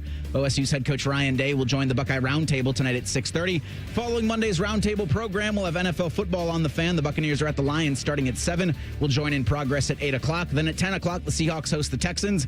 In baseball, the Blue Jays forced a Game 7 in the ALCS by beating the Mariners last night in Game 6. Toronto's going to host that game tonight at 8. Winner gets the LA Dodgers Friday in Game 1 of the World Series. This update is sponsored by Dr. Mark Levy. If you're snoring and not sleeping, call Dr. Mark Levy's office at 1-800-MORE-SLEEP. That's 1-800-MORE-SLEEP. Or visit him online at sleepbettercolumbus.com. If you love a good pie analogy, think of the cap as a pie, and once you take out one piece, there's less left for the next guy. then this is the radio show for you. You're listening to Bishop and Friends. Second hour here on a Reaction Monday edition of the program. How bad of an offense would Ohio State have to have suffered a loss with this defense? Like, for example, if this defense was the defense at Texas, would they still be undefeated? If this defense was the defense at Clemson, would they still be undefeated? If this defense was the defense at Penn State, would they still be undefeated? Is this defense so good that it almost doesn't matter how good the offense is? That's not entirely true, obviously. This team's playing very complimentary football. But what level of offensive ineptitude could this defense cover up if it had to? Did you have to be Wisconsin? I'd say maybe Iowa levels. I mean, Iowa's Wisconsin's high way more 30s a couple times this year, just saying. So, like, if Luke Fickell has this defense at Wisconsin, are they 5-1? They're not unblemished, but they're certainly maybe they probably lose to Bama. Yeah, maybe that's the only loss because they're just giving everybody else the clamps. I mean, they still lose their quarterback at the beginning of the season. Yeah. And so that luck's been terrible for Fickell there, but. Yeah, I think it would cover up a lot of warts on a lot of teams, but I do think it's the offense that does help with, especially at sometimes this season, just churning up minutes on the clock. So you send guys out there as fresh as possible. That cannot be, I think, overstated. Like if this defense at Nebraska, are they undefeated? Yes. I think so too. Yeah. Certainly Rayola's not out there to get sacked, 6 times by Minnesota? No. I think it is. I think it's that level. I think the defense is that good, and then it just so happens that you have as explosive of offense as anybody in the country that's being orchestrated by Sayan and these receivers. And so this is what allows for Ohio State to deliver on impossible expectations every single year. There are 3 teams, the 3 teams that I mentioned by no coincidence, who have failed at the biggest and highest level, already a coaching change at one of them. And they were 3 of the top 4 teams in the country to start this season. Texas, Penn State, and Clemson. And you say, well, Bo, why are you lumping Texas into this? They're 5-2. They're still ranked. They shouldn't be. They shouldn't be ranked. They are as incompetent offensively The only difference between them and Wisconsin is they have some NFL players at receiver and are pretty good at running back.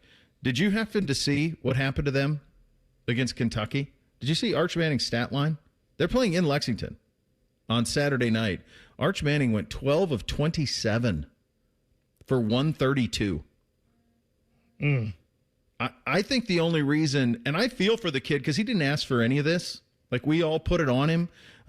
You feel to him to a limit, right? Like, his life's pretty good. But this is going to be a very uncomfortable next month or so there, because I can't see a scenario how you keep playing him. There's no way that the backup's worse off than him. And this does answer the question of, well, this is how Quinn Ewers kept playing, because maybe this is who he was. Although what you saw last year from him, even in spurts, wasn't this incompetent. He's worse now than he was in the opener against Ohio State. He's seeing ghosts week in and week out. And by the way, of the teams I'm talking about, they got the least of the problems. Penn State lost again. They lost again. They are 0-4 in the Big Ten. Franklin's already gone. Did you guys see his tour on game day, by the way? Yeah, that was what a clown show. Something. The idea that Nick Saban can come up there and say that it's BS that he was fired. Like, to what standard are you to be held? I mean, it was utter nonsense to not question him on what did you learn about failure in the big game. Well, he's just going to win a national championship somewhere else, Bo. Are you? It's just that was a Penn State problem, not a James Franklin problem, which is, I feel, been the issue with James Franklin is, like, look in the mirror, man. But there was none of that on game day. It was all, this is unfair, and you're a terrific coach, and you've been able, to win at so many places, and I just felt that they were living in a different reality. I thought Reese to ask the question at the end. Like, they did put the graphic up of the failure in the big games. They did put that up at the end, but they didn't really press him on it. How that wasn't the second question of, how you doing, coach? Yeah, it was all, and then, you're so courageous for coming on. And I'm like, oh, come on. Courageous? Well, maybe you got a check for $50 million. He was there for a dozen years, Reese. Maybe the check hadn't cashed yet, so he's like doing it before he knows if the check's going to be there. Yeah, and then Clemson lost again this weekend. No Klubnik, and they lost. So there's nothing out there in terms of, I mean, these are teams, 3 of these 5 teams were ranked in the top 5 of the country, including the number 1 team in the country. Texas has no business being ranked. They somehow still are.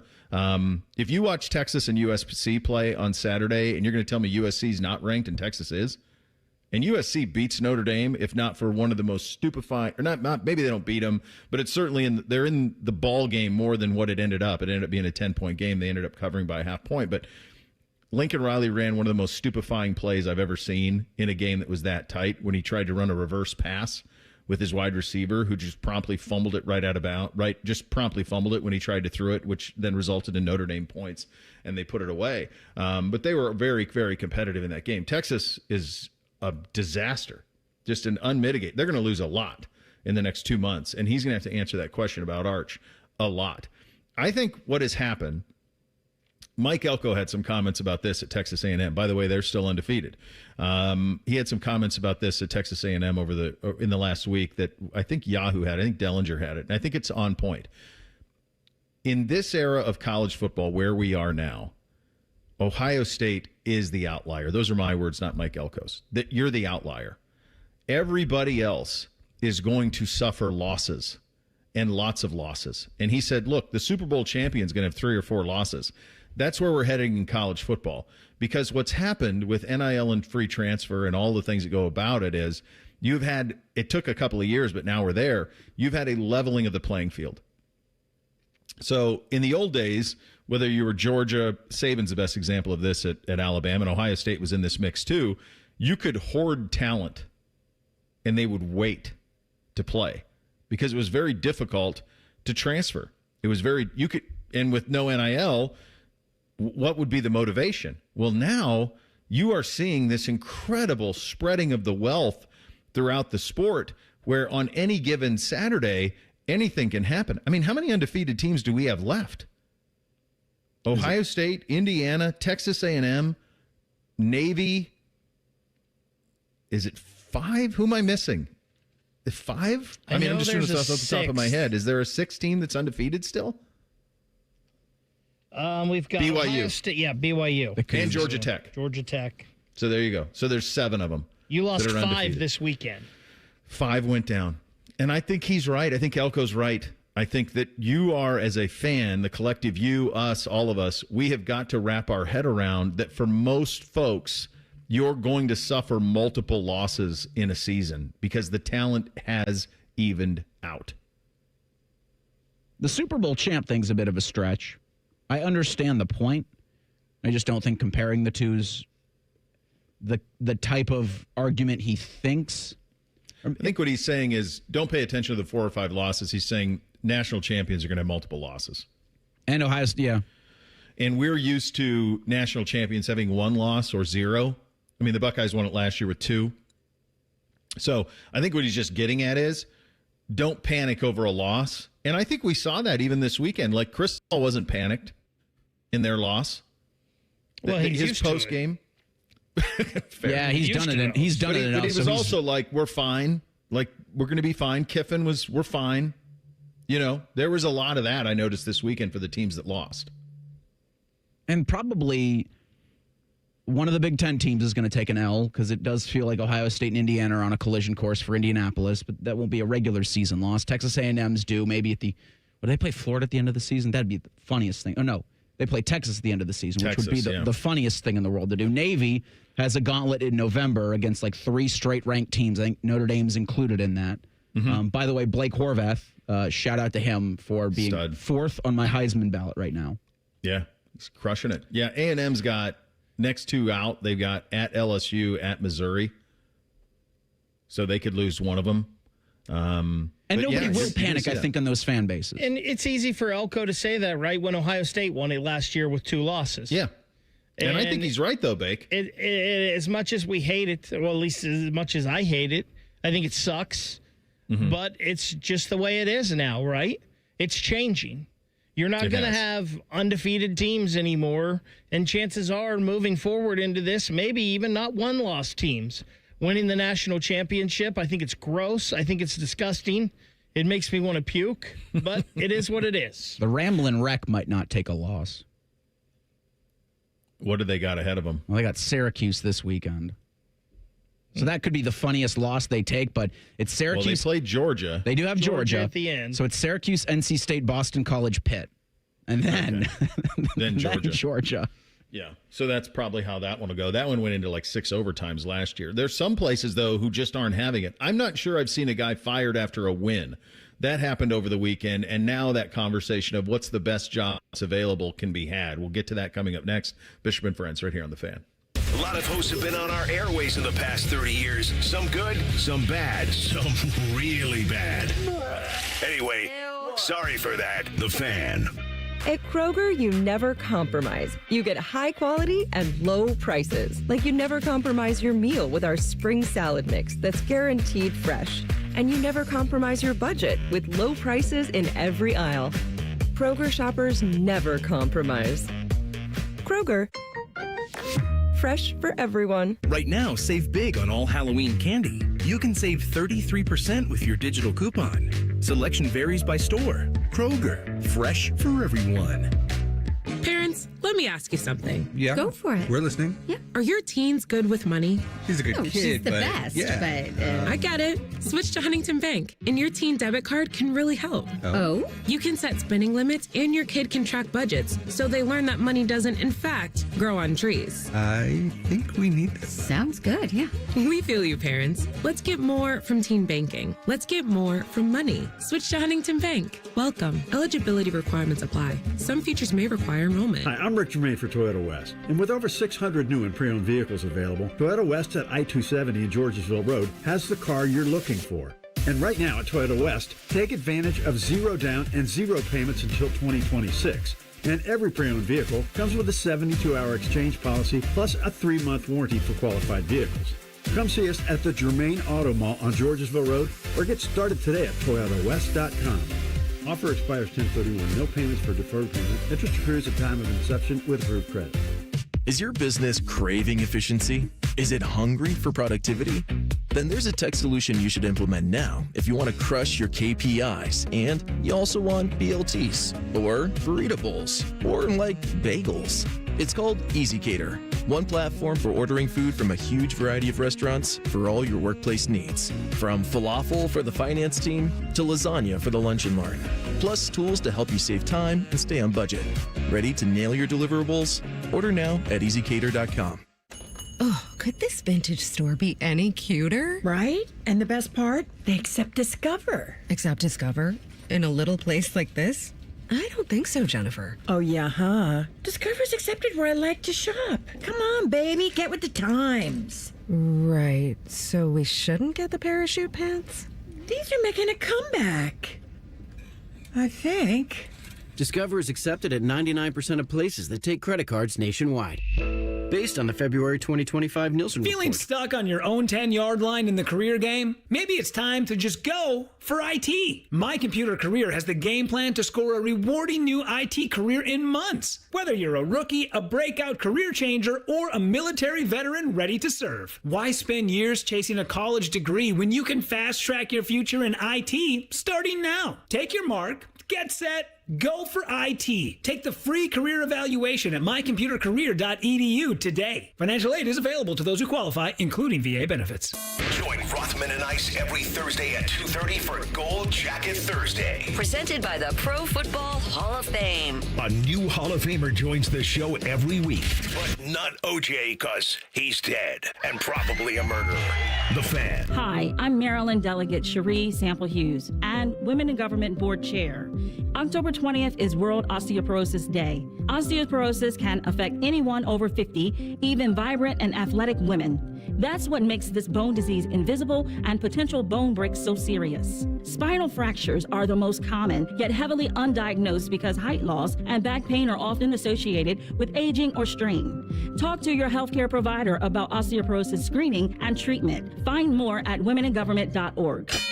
Hello, it's John Kozik, founder and president of TurboTrack Realty, and I buy real estate as is fast for cash. Give us a call today for an all-cash offer at 614-470-2000, 614-470-2000. I buy vacant properties, inherited homes, divorce situations, death in the family. I even buy my tenants won't pay me the rent houses. Give us a call today for an all-cash offer at 614-470-2000, 614-470-2000. Fan weather. From the Logan AC and Heat Services Weather Center. A beautiful, crisp fall day across central Ohio with afternoon highs only getting into the low 60s and winds could be a little bit breezy at times. But we stay dry all the way into tonight with mostly clear skies overnight and our lows in the mid to upper 40s. For Tuesday, chances of rain on and off throughout the day. Otherwise, a mix of sun and clouds and warmer with highs in the mid to upper 60s. For The Fan, I'm meteorologist Meredith Garfalo with the 10 Weather Impact Forecast. 1, 2, 3. Football season is weird because we actually look forward to Mondays. It's Reaction Monday. Sponsored by the Roofing Guys. The Fan. They'll offer betting advice, but don't bet on it being good. You're listening to Bishop and Friends. And as always, we are proudly sponsored by our friends at Diamond Cellar, your true jeweler for nearly 8 decades. Buckeye jewelry starting at just $99. Check them out, Sawmill East, and they'll take care of you. I assure you of that. There's always money in the banana stand. There just is. It's always there. If you've seen Arrested Development, you get it. If you haven't seen it, go watch it. It's worth it. The idea of these schools crying poor when they can scratch out money like this for these buyouts, I was dead wrong about this. I thought guys would be given longer leashes because of the buyouts and because we are told that there's no money in college athletics for these athletic departments and these boosters and that there's real fatigue in having to write these massive checks. Well, that's not what's happened. You have coaches being fired after wins. Billy Napier was fired despite Florida winning. They beat Mississippi State on homecoming at home, and he was fired. Now, you could argue maybe he deserves it. He's 22-23 in his time in Gainesville. They're 3-4 on the season, but they did just win the game. Now they have a bye, and then they'll have Georgia on the 1st, and so they make the change now, and you got to scratch a check for $21 million to Billy Napier, including half of that in the first 30 days. He's not the only one that was fired this weekend. Colorado State's coach, Jay Norvell, was fired. They're 2-5 after the loss to Hawaii. He was in his 4th season, 18-26 with the Rams. He's owed just $1.5 million. There are currently 9 Division I FBS openings that are open, with 2 more that will be with Kent and Stanford, where their interim situation at Stanford. Arkansas, Colorado State, Florida, Oklahoma State, Oregon State, Penn State, Virginia Tech, UAB, and UCLA. There's a lot of talk that Florida State could come open. They lost in the middle of the night to Stanford. They are now 0-4 in ACC play. Will that be the most stupefying loss of the season? Bama losing to them by 2 scores week 1. They're an unmitigated mess. There may be more. There may be more openings that are out there than even are reported. So anytime you hear people saying, we got to take private equity, there's no money, all of these things, there is money. They're finding it to scratch big checks to pay for these coaches, because whoever they hired or replaced Billy Napier at Florida, that salary is going to be in the $75 million range, because that is how the University of Florida views itself. Might even be more than that. It might be 7 years, 75, 10 plus a year to whoever the coach is. I promise you this, if they get Lane Kiffin, who my guess is they want more than anybody, that's what's going to take for him, is that type of salary to leave Ole Miss and go there. It might take more. The other factor in this, and this is why somebody like Norvell is so hard to fire at a place like Florida State, and it's why James Franklin took a lot of pause for Penn State to fire him. Every time there's an opening, there are coaches who leverage their current situations versus that opening. And Jimmy Sexton is the agent for most of these guys, and he's pulling the strings on all of this stuff. So that's how you get the extension with Cignetti over the weekend, right? Pretty substantial extension for him last week.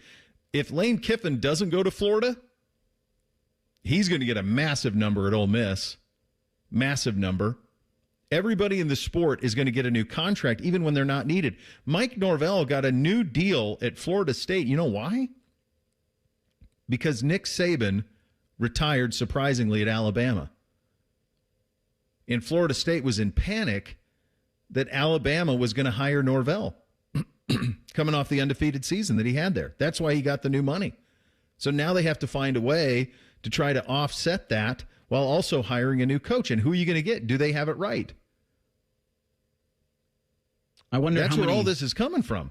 Schools in Florida are going to be doing this dance in the off season, because USF is going to probably lose Golish to some schools going to be, calling.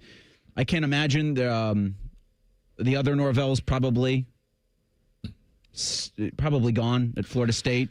He's got his contract, though, Reese, there. I mean, he probably should be. I know that I was talking to a buddy of mine last week, and that's before they lost to Stanford, was saying they were trying to find a way out. But his extension goes through 2031. He's owed $70-some million. Now, they would owe 80% of that if they fire him. They don't have that in the seat cushions, man. I'm just wondering over the next couple of weeks if they're able to cobble that together.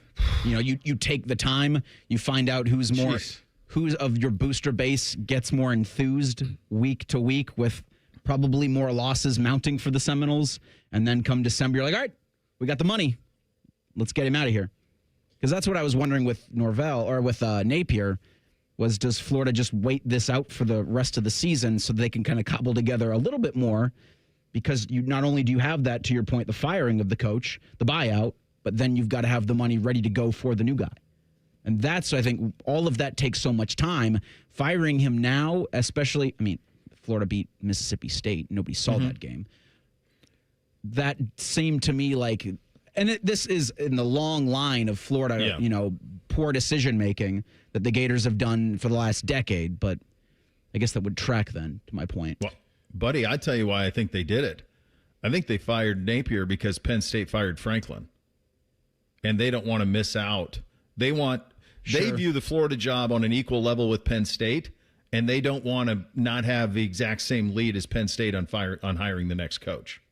Why didn't you fire him before the game then? Like, that's really weird that you fire someone after a win. I have no idea. It doesn't make a lot of sense to me. Maybe they had to find the money for it. Who knows? I from whatever everybody I've talked to down there, it seems like they've been moving towards this end for a while. Mm-hmm. But that the Franklin firing, it was like, oh man, we want to hire the same guy Penn State wants to hire. Now, I don't know that there's a name. Like, I don't know if both of them want to hire Kiffin or if there is a name that one of them wants, that they both want. But I assure you, the University of Florida thinks their job's better than Penn State's, and vice versa. The folks at Penn State think their job's better than Florida's. It's up for debate which one is better, but they're going to be trying to call the same coaches. Real quick on the Jay Norvell firing. Yeah. At Colorado State. At Colorado State. So Colorado State last year went 8-5. That was their best record at the school since 2014. Mm-hmm. They had not made a bowl game before last year since 2017. Yeah.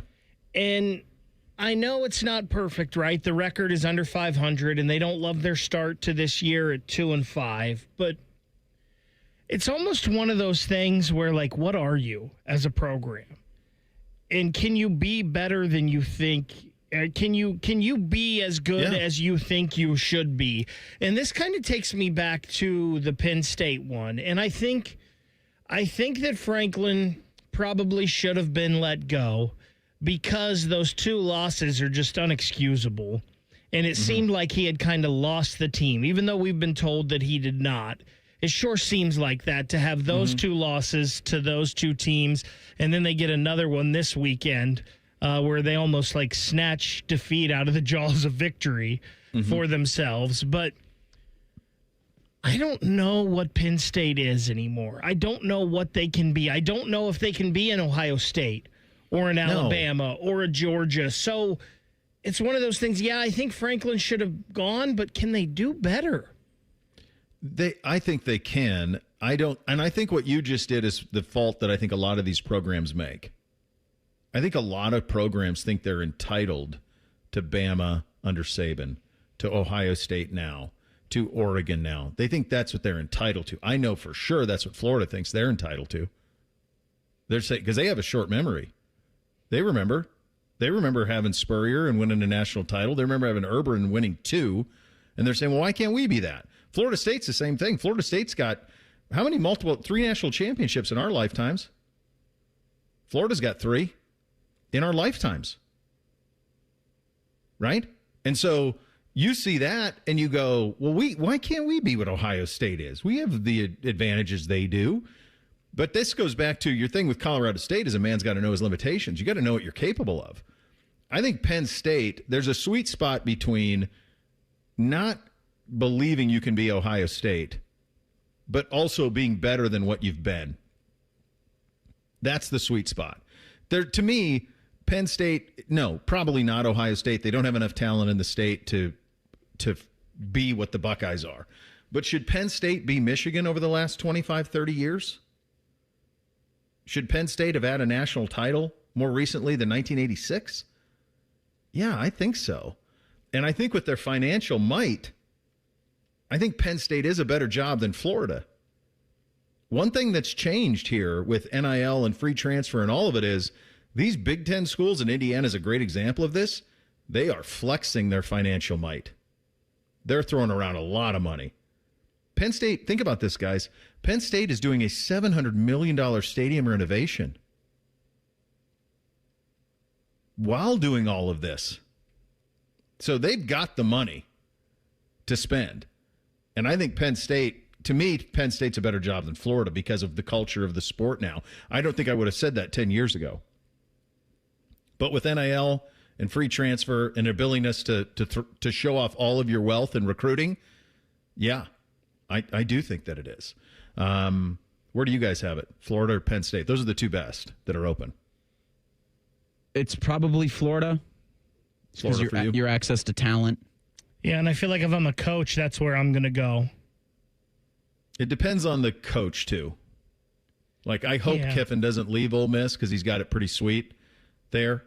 But him and the visor, like Spurrier and Urban, there's a lot of connective tissue there. And Kiffin at Penn State doesn't seem like a fit.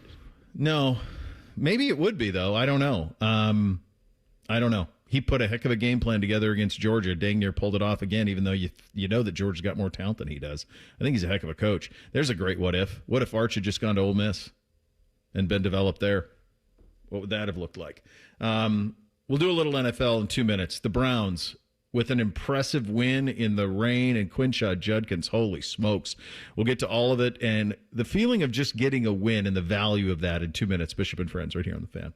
Help keep our community safe and healthy during National Prescription Drug Takeback Day, October 25th. Find a collection site near you at deatakeback.com. Do your part to lower overdose deaths and prevent drug misuse before it starts. Everybody poops, everybody pees. Mommy, will you call Mr. Rooter, please? 'Cause I gotta poop and I gotta pee. Only Mr. Rooter can clear the drain for me. Thank you, Mr. Rooter. Hi, everybody. We call it what it is at Mr. Rooter. When you have a plumbing or drain problem, the team at Mr. Rooter is ready 7 days a week. Call us today and take advantage of our $95 drain cleaning special. Visit us at MrRooter.com. We'll be there quick. Make your Halloween a good deal spookier at Meijer with frighteningly good low prices. Get 25% off costumes for you and your little creatures. Select fun-sized bag candy is only $9.99. Indoor party decorations and throws are also 25% off. Perfect for turning your home into a chillingly fun, spooky house. The selection and savings at Meijer are enough to make you go wonderfully batty. You see what I did there? Batty? Halloween at Meijer. Always a ghoulishly good deal better. Exclusions apply. See all deals in the Meijer app. I love Right Pack Credit Union because they're solution driven. I feel valued as a member. They're focused on the latest technology and the personal connections. Experience benefits that go beyond banking with Right Pack Credit Union. Just ask our actual members. I definitely recommend Right Pack to all my family and friends as a credit union of choice. Visit one of our Columbus area Right Pack Credit Union member centers near you. Based on individual members' experiences, results may vary. At Retail Rush, you can find name brand products at unbeatable prices. We source products from big box stores and auction them online starting at $5. Get up to 90% off retail prices on home decor, lawn and garden, and more. Bid now at retailrush.com. Bishop and Friends is sponsored by Diamond Seller, your true jeweler for over 75 years. The Fan, Ohio sports destination. The final season of Yellowstone might just be Bo's dad live on YouTube. What's the difference anyway? This is Bishop and Friends. You know, it's funny, folks from the outside looking in will say, you're better off just losing, better draft pick, higher pick in the draft, so forth and so on. But there's a cost to that. And the one thing that I think gets lost in football, especially at the NFL level, when people talk of tanking and they talk of trying to enhance draft position, what you never see is the cost that it does to the people who go to the games. Because I've been to a lot of games at the NFL level where you're watching a team that's your favorite team or a team you root for, and it's happened with the Browns, and you say, boy, that would be better off if they actually lose. But go ask the 70,000 people who are in attendance, because all they want is to leave a Sunday feeling good about themselves and get a win. And what you saw Sunday up in Cleveland was a bunch of factors. Number one, Quinshad Judkins got to eat. They let him eat. And unlike last week where he just got 12 touches, you got the full Quinshad experience in this one. 3 touchdowns. The one that he broke open was spectacular. You saw a Browns defense that is as good as any in the National Football League, that finally got to play from ahead and got to see what that was all about. And needless to say, that worked out for a sack for Miles as he got off the schneid. Been a couple of games since he had one. And you also saw how fragile a team can be when a couple of calls don't go their way early. That Dolphins team was like an eggshell, that easy to crack. Just a little flick, and they were in a pile of mess and going nowhere. The whole time I'm watching Mike McDaniel, he looks like one of the assassins in Narcos with the Medellin cartel. That's the whole time I kept thinking with him with those sunglasses on. Dolphins just completely pushed in the chips and said, yeah, we're good. It was one of those ones where the ground game, the defense was enough. But also, folks, the value of being in the building and getting a win, there's something to that. And so I was very happy for those fans that they were able to get that done on Sunday. I mean, the Browns have lost enough. So I think at this point, not many Browns fans I talk to are saying you got to tank. You just got to lose for the best draft pick possible. I think especially in games like this where you've got a team that's having just as bad, if not a worse season than you are, go and beat the hell out of them and feel good for a Sunday. Feel good coming out of a dominating performance with rookies that show you what the future of the franchise could look like. A rookie quarterback in Dylan Gabriel that's not making mistakes, that's not turning the ball over. Quinshon Judkins and 2 touchdowns out of the Wildcat. A defense with guys who are just coming onto this roster that are intercepting a quarterback who's probably making more than a lot of other guys in the league. Like, I don't know what Tua's contract quarterback-wise is, but I also, a nice extension, Reese. I also didn't have Quinn Ewers hitting the field earlier than Shedeur Sanders on my bingo card. And that's what Cleveland was able to do to this Miami Dolphins team on Sunday that feels great as a Browns fan coming out of Monday. I don't. Supposedly the Dolphins have come out, and I don't know if they gave Mike McDaniel the no changes vote of confidence, but it sounds like they don't think he's going anywhere. I don't know how that's possible.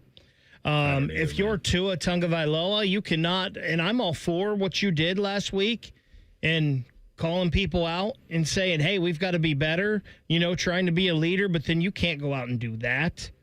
I mean, good God, that was terrible from him. I mean, great job by the Browns defense, right? And Tyson Campbell, man, that looks like a hell of a move. Yeah. Right there, bringing him in. He seems like he's really going to work well in Jim Schwartz's defense.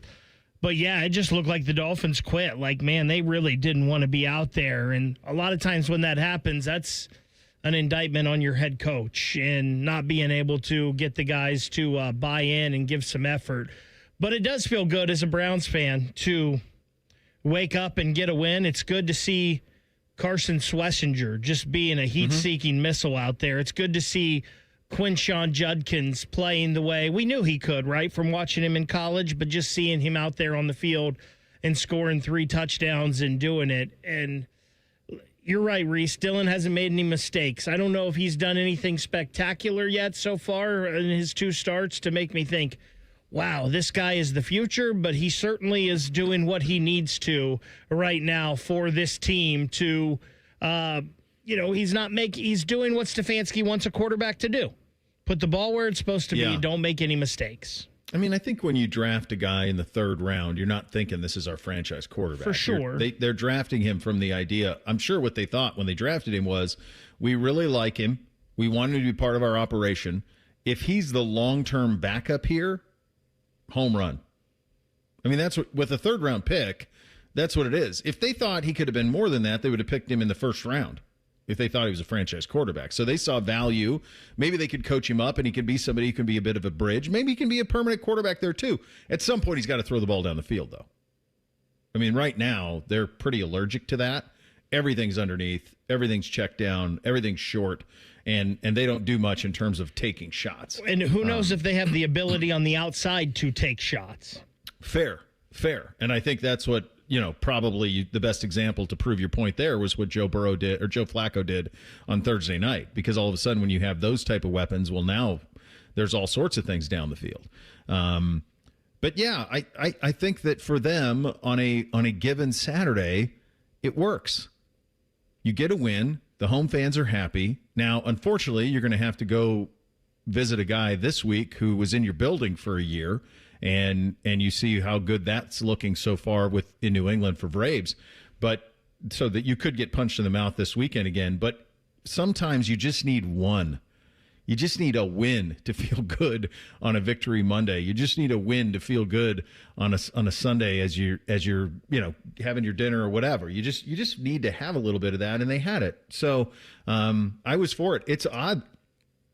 Their 2 wins this year are both in those all brown uniforms. All right. So when next time you're home, what would that be against the Jets? Are they at home against the Jets? No, they're at the Jets in 2 weeks. They're home against the Ravens on November 16th. Yeah, you just go with the dude wipes look. Yeah, it's pretty crazy that their schedule is such that by the time you get to that game against the Ravens, which is November 16th, by that time they will have played only 3. Is it 3? No, it's 4 home football games. It's so many road games. No, because the Vikings was in London. It was three. It's 3 home football games. That's it for that entire stretch. They got a ton of games in December that are home. They got a couple, one with the Niners, one with the Titans, another one with the Bills and the Steelers. They have 4 out of their 5 in late November and early December on the road. I think that they have. I mean, look, if you watch the NFL on Sunday and you see how quickly you can flip it. They do have some nice building blocks, but they have got to have some weapons on the outside. And I do think you have to have an ability to drive the ball down the field. I think Dillon has the ability to do that. We saw that at Oregon. But at this point, they're not even taking shots with it. It's all just underneath. And that's not a way to have sustained success in the NFL. No, but it's something that, they won't worry about that this year. Because I just think you have Quinshawn running the ball so well. And what you're asking Dillon to do, he's doing just fine. And I think for the Browns, if you can, I'm going to put some, orange and brown colored glasses on. If you can have that similar defensive performance over the next couple of weeks and a couple of months, you can have a lot of fun down the stretch of the season. You'll be winning games by 3 points, but winning is fun. It was nice to see Kevin Stefanski show some emotion. Yeah. Post game, and even if it was just kept my job for one more week. I love that you got to see some emotion out of a guy that doesn't really ever give you much. Yeah, I think he holds a lot of that stuff in. So it was nice to have a release for him and to get a little bit of a win. They're at New England on Sunday. Much more on the NFL tomorrow on the show as we'll shift to a more NFL heavy show. We'll hit Thing or Not a Thing up next. Bishop and Friends right here on The Fan. The sound of Paul Keels calling a Buckeye game is erotic. Oh, yes. Your home of the Buckeyes, The Fan, Ohio sports destination. Progressive Insurance. Not only does Progressive let you bundle your insurance, they also give you round-the-clock protection. Get a quote today at Progressive.com. They're trained. They're fired up. Let's do it. When you need heat, they can't be beat. They're Ohio State's undefeated heating and cooling team. For plumbing, drain, heating, and cooling, there's only one team, the Waterworks. Better care, better value, better results. Call the Waterworks at 614-232-2222 or visit them online at thewaterworks.com. A proud sponsor of Ohio State Athletics. At Giant Eagle, we're helping bring the holiday magic home.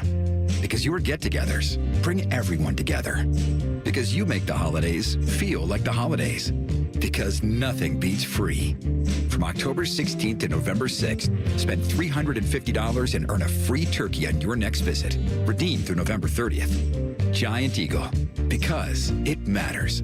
Must scan My Perks loyalty card to earn and redeem. Restrictions apply. Visit gianteagle.com for details. Welcome to Tire Discounters. Oh, hiya, Phantom. Mike, you may be in big trouble with Chip Wood. Our owner? Free oil changes along with alignment? On any 4-tire purchase. And Goodyear's up to $200 off? Yeah. Sorry, Mike, but I'm telling. But the Wood family is behind all this. Oh, those rascals. But don't tell the accountants. Of course not. And what do they do again? Buy any set of 4 tires at Tire Discounters and get a free alignment and oil change. Make them Goodyear's and save up to $200 more. See store for details. Did you know Byers Airport Subaru is the oldest Subaru retailer in the entire country? And just like a veteran quarterback, we've been delivering winning drives for generations, right here by the airport. Right now, trade in your car for a new 2025 Subaru Outback for 0% for up to 36 months. Kick off your next adventure at ColumbusSubaru.com. Subject to credit approval. Financing offer term up to 36 months on 2025 Subaru Outback. Cannot be combined with any other incentive. See dealer for details. Offer ends 10/31/25. Is your business craving efficiency? Is it hungry for productivity? Then there's a tech solution you should implement now if you want to crush your KPIs and you also want BLTs or burrito bowls or like bagels. It's called EasyCater, one platform for ordering food from a huge variety of restaurants for all your workplace needs. From falafel for the finance team to lasagna for the lunch and learn. Plus tools to help you save time and stay on budget.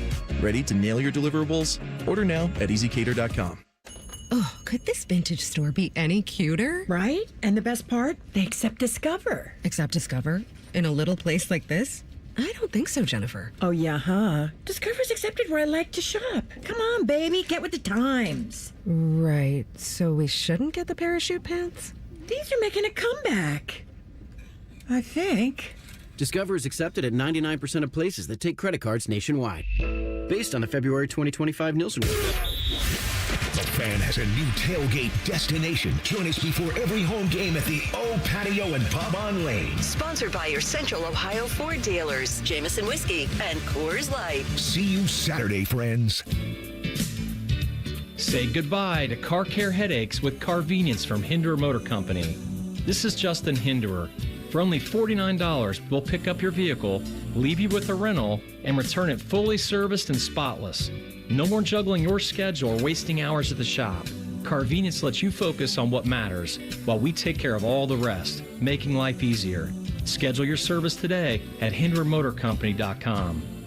Hey, what's up? It's T-Bone. If you're a sports card fan like me, you've got to check out Midwest Cards in the Arena District, right outside Nationwide Arena. These guys are true collectors themselves, and they've built a shop that lets you experience card collecting in a whole new way. They've got sealed boxes, packs, single cards, signed memorabilia, and plenty of TVs in their lounge. Yeah, they have a lounge. And don't forget the card bar, where you can open packs while you have an adult beverage. It's awesome. Stop by Midwest Cards today and tell them T-Bone sent you. All your favorite fan shows are available when you want them. Head to 971thefan.com and hit that subscribe button. The Fan, Ohio sports destination. We'll read your emails on the air, but we won't tell you where to send them. Hey, we're not doing all the work for you. This is Bishop and Friends. All right, time for a little thing or not a thing on a Reaction Monday. Hit it, fellas. Thing or not a thing. Sponsored by Billiards Plus. Find your next grill and everything you need for the master griller. Billiards Plus on Dublin Center Drive in Dublin. In a 71-27 win for Division III Curry College over Nichols this past Saturday, both those schools in Massachusetts, Monty Quinn ran for 522 yards and 7 touchdowns. Quinn's performance set the NCAA record for rushing yards in a single game. No player in history has ever topped 500 rushing yards in an NCAA game. His 7 touchdowns also set a new program record. He did it on just 20 carries. He had touchdown runs of 85, 84, 76, 64, 58, and 30. He also had a 43-yard run that set up a 2-yard touchdown. The previous Division I or FBS record is held by former Oklahoma running back Samaje Perine, who ran for 427 yards off of 34 carries back in 2014. Thing or not a thing? I mean, it's a massive thing. He's obviously playing on a level that he's much superior than to do. I mean, 20 carries, 522. That's like Derrick Henry in high school numbers. Is what that is. 26.1 yards a carry. Yeah, I mean, that's... I mean, passing offenses don't even average that. Yeah, you'd be hard-pressed to, take the best team in NCAA football, played against the worst team in NCAA football on the Xbox on freshmen, and top that. Even, running backwards, fielding punts and running back to the 4. You don't have enough time to run for 522 yards. So, good on him. And I'm guessing this got everybody's attention. I wonder where he is eligibility-wise. I wonder if he'll look to go somewhere else and cash in NIL-wise. I hope so for him. It's a huge thing because nobody's ever come close to it, right? Yeah. In an NCAA football game, even though it's Division III. And listen, we know Division III from Mount Union, just up the road, has put some guys in the NFL before. So there are good players at this level, and it's interesting from just being around the Ohio Dominican football program a little bit the past few years and watching some Division II NCAA football. You have some guys that slip through the cracks for whatever reason, whether it be grades or they got in trouble somewhere or whatnot. And you have some guys that end up on that field that are just a different level. Although the level is pretty high a lot of times. I think you'd be surprised if you were around it how good that football actually is. But, yeah, sometimes some guy that's just different slips through the cracks. I'd like to look into Monty a little more here and see, what his numbers are on the season and whatnot. Would you? But he's pretty good. Yeah, so this is his 6th game played in 2025. He's a senior, so this is his 4th year of eligibility. So if he got the right lawyer, or I guess he could go as a graduate student, in 6 games, he's got 1,450 yards rushing. He's averaging 241.7 yards per game. Obviously, last Saturday's rushing outburst helps. 11.8 per carry. He's got 17 touchdowns this season. He had 13 touchdowns last season, but in his 4 seasons at Curry College, he has not run under 1,100 yards. Stud. So he's obviously a pretty good ball player. Yeah.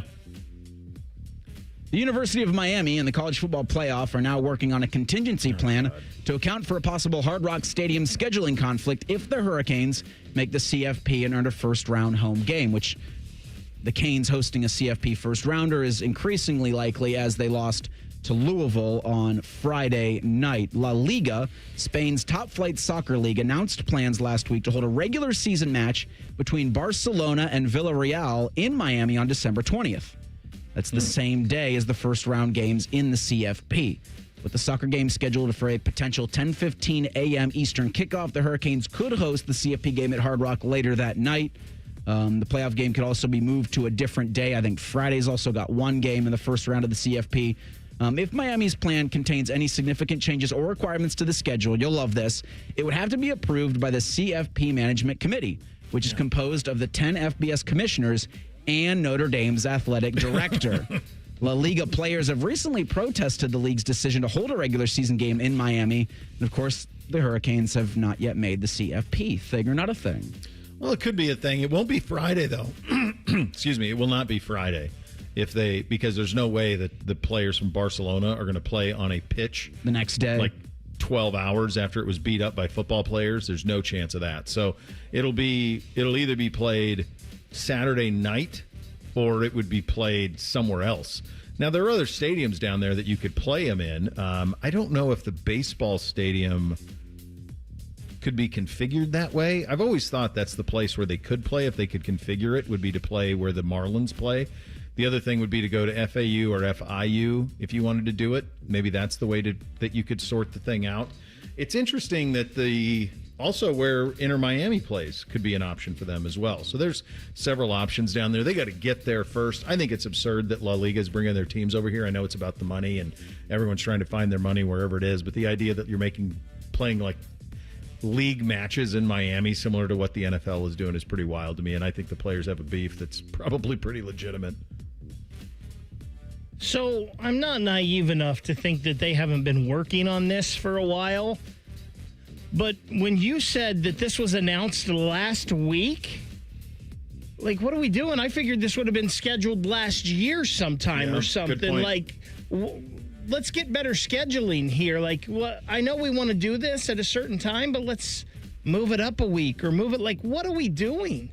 Yeah, like, it's just an arbitrary game bake, right? How do we even have to worry about this conflict right now when we're announcing it last week?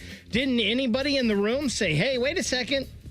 I mean, these guys it could be a collision course here. I'm not really sure. Like, this is a stupid thing. Like, somebody's got to be smarter than this in the room. The Blue Jays beat the Mariners 6-2 last night. It was a baseball game, Game 6 of the American League Championship Series. Toronto's going to host Game 7 tonight at 8 o'clock. The winner gets the LA Dodgers Friday in Game 1 of the World Series. Blue Jays first baseman Vlad Guerrero Jr. says he was born for this, and the numbers back him up. Buster Olney with this tweet. Vladimir Guerrero Jr. in this postseason, 9 extra base hits, 6 home runs, 6 walks, 2 strikeouts, a .462 batting average. He adds, it'll be shocking if the Mariners give him opportunities to do damage tonight. Yes, it absolutely will be. Thing or not a thing? How is this game being played tonight? That's a good question. Baseball, bad with their scheduling. Opposite two Monday Night Football games, you're playing a Game 7 of the American League Championship. If this thing's on Tuesday, the whole sports world watches it. And I think the NBA starts Tuesday, fine. Go head-to-head with that. Do not go head-to-head with Monday Night Football. This is just a simple fix. Slide it a day. You can still start the World Series on Friday. Nobody gets hurt. And then you have it. I mean, like, you're going to have to be looking for this tonight because most of you are just going to naturally go to the NFL. You just are. This has been a great series. It's been a really good series, and it's a Game 7 in the ALCS in Toronto. It's going to be nuts. Two teams Blue Jays have been there forever. Mariners have never played in the World Series, and they're on the precipice of that. So this will be a fun one tonight, but you're going to have to remind yourself that it's on and that it's happening. Bo, you led off the show today, to the surprise of everyone, with Shohei Ohtani and his performance on Friday night. And in the World Series, you're going to have Shohei Ohtani and what he is against either Vlad Guerrero Jr., who is one of the best young players in baseball and just a hitting machine and has been on fire, probably the only reason the Blue Jays have made it to a Game 7. Or you're going to have him against the big dumper, Cal Raleigh, and his just mashing 60 home runs throughout the regular season, something no catcher has ever done. So we're going to have like some historic individual performances, individual players in the World Series this year. And I feel like no one's going to give a damn or see it. To the point about having would have been Game 4 of the NLCS Friday night on TBS, at least this Game 7's on Big Boy Fox. Yeah. So that could have parachuting opportunities. Yeah. But the idea that it's a doubleheader in Monday Night Football, and you probably knew that was coming, like, let's make this on a Tuesday. But Shane Bieber's going for the Blue Jays tonight, and yeah, he's got Big Dumper to go up against. But it's an awesome opportunity for baseball, and they just swing and a miss on a Monday. Yeah, it's there for you. It's just a simple thing to change it. So didn't do it. So you're going to get a Game 7. You got 2 Monday Night Football games. We'll pick those a little bit later as well. Coming up next, we will blitz the Buckeyes another week. Another impressive, comprehensive win. That is coming up next. Bishop and Friends right here on The Fan. Just when you thought afternoons couldn't get any dumber. You fellas been doing a bit of boozing, have you? Common Man and Timmy. Weekdays from 3 to 6. Your home for dumb. The Fan. At Kroger, you never compromise. You get high quality and low prices. Like you never compromise your meal with our spring salad mix that's guaranteed fresh. And you never compromise your budget with low prices in every aisle. Kroger shoppers never compromise. Kroger. Fresh for everyone. Be an early bird and save on your Thanksgiving turkey today. Select frozen grade A Kroger brand turkeys are 99 cents a pound with your card. Limit 2. Kroger, fresh for everyone. All the folks at Buckeye, night or day. Hi, this is Max with Buckeye Heating, Cooling, and Plumbing. Winter will be here before you know it, and that means it's time to get your heating and plumbing systems maintained. Our True Comfort membership is designed to keep things in tip-top shape. Thank you for letting us keep your home comfortable and plumbing worry-free. And when you need us, call 614-683-9911. Call the folks at Buckeye, night or day. A government shutdown affects everybody.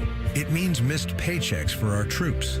It means delays for critical services for ordinary Americans. And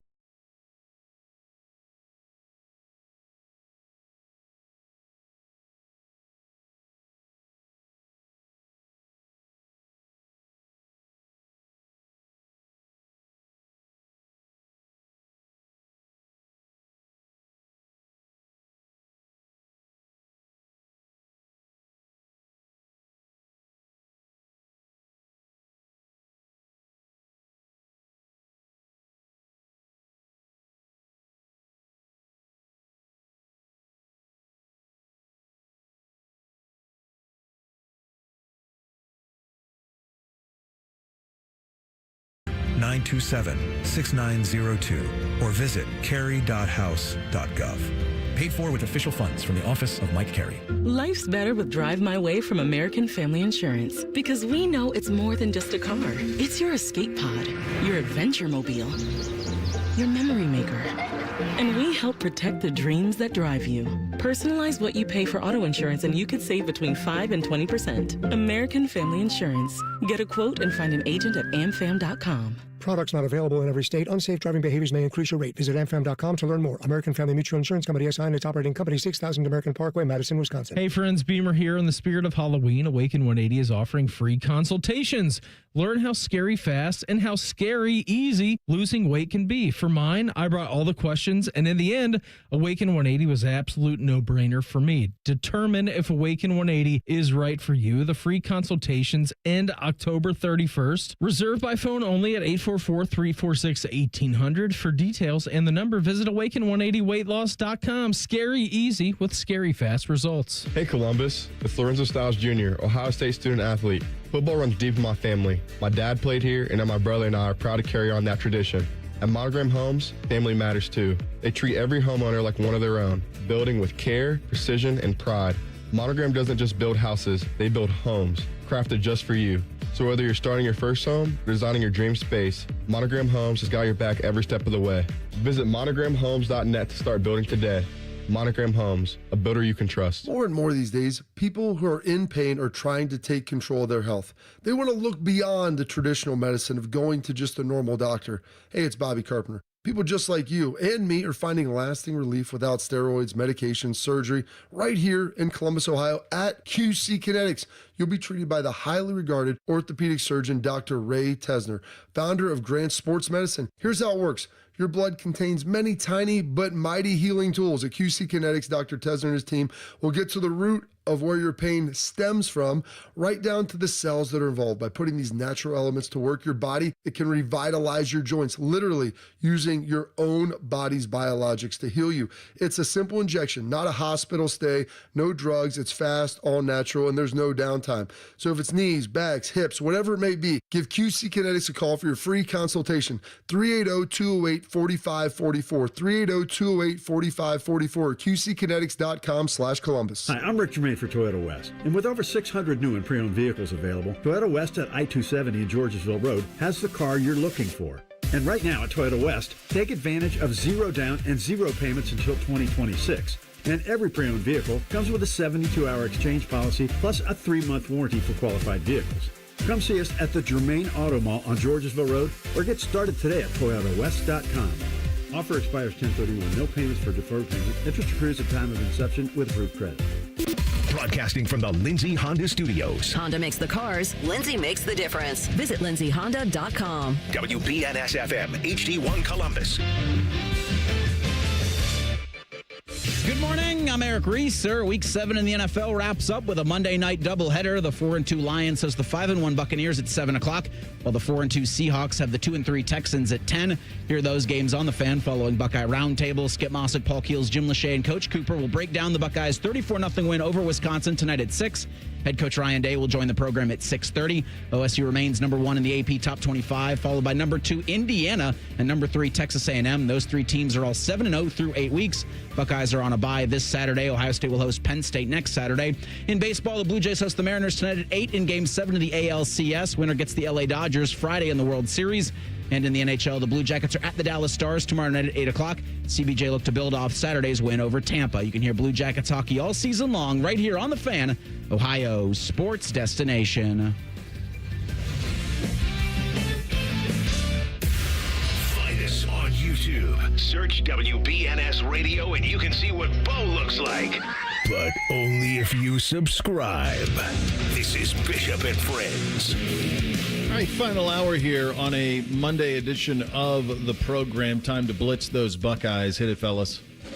Bishop and Friends present Buckeye Blitz. Sponsored by your Central Ohio Toyota dealers. Visit Toyota.com. Toyota, let's go places. We do this well. We do a lot well. Where do you want to start here, Reese? Well, I'll start where I've been all season. It's the clamps. Even CBS Sports got in on the clamping action Saturday with a tweet about how Ohio State's been so dominant through 7 games in 8 weeks. 41 points allowed by these Silver Bullets. It's the least amount through the same stretch by any FBS team since Florida State did it back in 1993. The Seminoles 38 points through 7 games. Also, Ohio State 2-11 for the Badgers in a third down conversion. They're 21% Ohio State's given up on third down. That's tops in the country. Texas A&M second on that. The Aggies 22%. Then you've got UTEP, Oklahoma, UNLV, and Indiana. Both all those schools about 26, 27%. But the Buckeyes, the clamps have been fun to watch them. Mm-hmm. I've got put down here that we can sling it. And we let Julian Sayin do that this week 42 times. All he did was complete 36 of them for 393 and 4 touchdowns. And listen, when you've got those 2 guys on the outside with Jeremiah and Carnell Tate, and you've got Max Clare as a nice little outlet, and you've got Bo Jackson and C.J. Donaldson and James Peoples, who all seem to be very capable catching out of the backfield, why not? Why not take advantage of all that? Yeah, I mean, it was a joy. I just put, I mean, there's so many things you could put here. I just think that we identify, recruit, and develop quarterbacks better than anybody in the country. They just spot them young, they get them here, they get them ready, and then they go. the idea that since Ryan's been here, we really haven't had a miss, and people will point to McCord, but even he was pretty good the one year that he was here, and then he went and had a historic season at Syracuse. So even he is one that was there. By the way, they had Quinn here at one point too. So it's just, if you just think about, you come here to play quarterback, they put you in a position to succeed at the college level and then just be in position to go be a pro. It's fun to watch, and it's insane is the latest, and he might be the greatest of all of them by the time all is said and done. Won't beat Indiana. Good grief, that's crazy to read, but it's where we're at. If we continue to do what, Reese? I do think 5 and 11 for the Buckeyes on third down. You got to bring those conversion numbers a little bit higher. The running game, I think, needs to get more on schedule if you're going to beat a team like Indiana. What Ohio State was able to do is good enough to beat Wisconsin, but the Badgers are bad. Indiana's very good. Indiana's got a defense that is great. You just have to be more consistent with those. I put down special teams, and I think one of the reasons I went here is because if you go back and look at that Indiana game last year, special teams were such a big part of it. And it just seems like we have a missed kick in this game. I don't know if Ohio State had to hit a 53-yarder to win the game. I don't know if any of us are confident in that. We may not even be confident in a 35-yarder to win the game at this point. We don't seem to have anything in the return game, and I know they're trying to get rid of returns in the football world, but it just seems like special teams leaves a lot to be desired. It's probably the only thing, and it's really nitpicking because I think, quite honestly, my hunch is if Ohio State played to Indiana this week, the Buckeyes would be like 10.5-point favorites. Is kind of my guess on where it would be. So I think they could do exactly what they're doing and beat them. I think they could do that with anybody in the country. There's nobody in this country that scares me versus this Ohio State team right now. I think they'd be fine with all of them, other than maybe the winged helmets just because of the nightmares. But yeah, it's probably the special teams, just not clean. That fake punt, that ain't going to be a fun film session when you have a punter in the open field and you're trying to tackle him at the feet. Just tackle him, dude. Like, just lay him out. Like, it's those type of things. It's nitpicking, but those are the type of things that could haunt you when a Talent Equate games happens. I'd like to see more of what, Reese? Where you at? Well, obviously more shutouts. Those are always fun. I'd kind of like to see more Isaiah West. Yeah. I'd like to see more of the young guys. I love the game plan against Minnesota and then what we saw against Wisconsin, where we're just sprinkling these guys in a little bit. You know, putting them in there with some of the starters, as Reese likes to say, teaching them how to dog. I like that a little bit. I'd like to see more Mylan Graham and Quincy Porter here and there, in there with Jeremiah and Carnell. I'd like to see a little more Fahim Delane sprinkled in there a little bit. I like seeing these backups get in there when the game means something. Yeah, you called for it, and then they delivered on it. I think West, I like you, Reese. I'm with West. I'd like to see a little bit more of that. I'm intrigued. Two more that Bake mentioned, Porter and Graham. I'd like to see a little bit more of those guys as well. I think you need to – I just need to see what they have in those guys for this year and then for down the road as well. Coach who earned his courtesy car, who do you got, Reese? Well, it's Patricia and everybody else on the defensive side of things. It's so crazy. And I'll go a little further with that. Matt Guerrieri. Like, we knew Caleb Downs was going to be really good. We didn't know who was going to be beside him. We didn't know how much depth would be there in that safety room. We haven't really needed depth because Jalen McClain has been awesome in his second year playing as a Buckeye. We saw Leroy Roker in there, one of those guys that got sprinkled in a little bit in this game. And Fahim Delane, when he gets in at the end, he seems to just make plays. I mean, it's tough to replace Caleb Downs, but he seems like he's going to be a good one back there for the Buckeyes. It does seem that way. I'm going to go right to the top here because we reached the bye week undefeated. I'm going to go Coach Day. The ability to ask Texas, ask Clemson, ask Penn State, the ability to win it at the highest level, have all the expectations, and then keep a team engaged and showing up every week to give you their best is a wild thing to try to do in this landscape of college football, and he's done it. They're the best team in the country with the highest ceiling. Good job out of Coach. Game balls on the offensive side, Reese. I'm going to give it to Carnell Tate. 111 yards receiving. Yeah, it's every week it feels like they're trying to figure out another circus way or another way he can make a circus catch, and he's not disappointed. I had Carnell Tate down as well. I know that Jeremiah Smith is taking a lot of the defensive attention Mm-hmm. But, man, I don't know if there's a better receiver in the country that can just go up and get it, even if two guys are on him. If the ball's thrown up, it's not 50-50 with Carnell Tate. It's more like 80-20. 17's going to bring it down every time.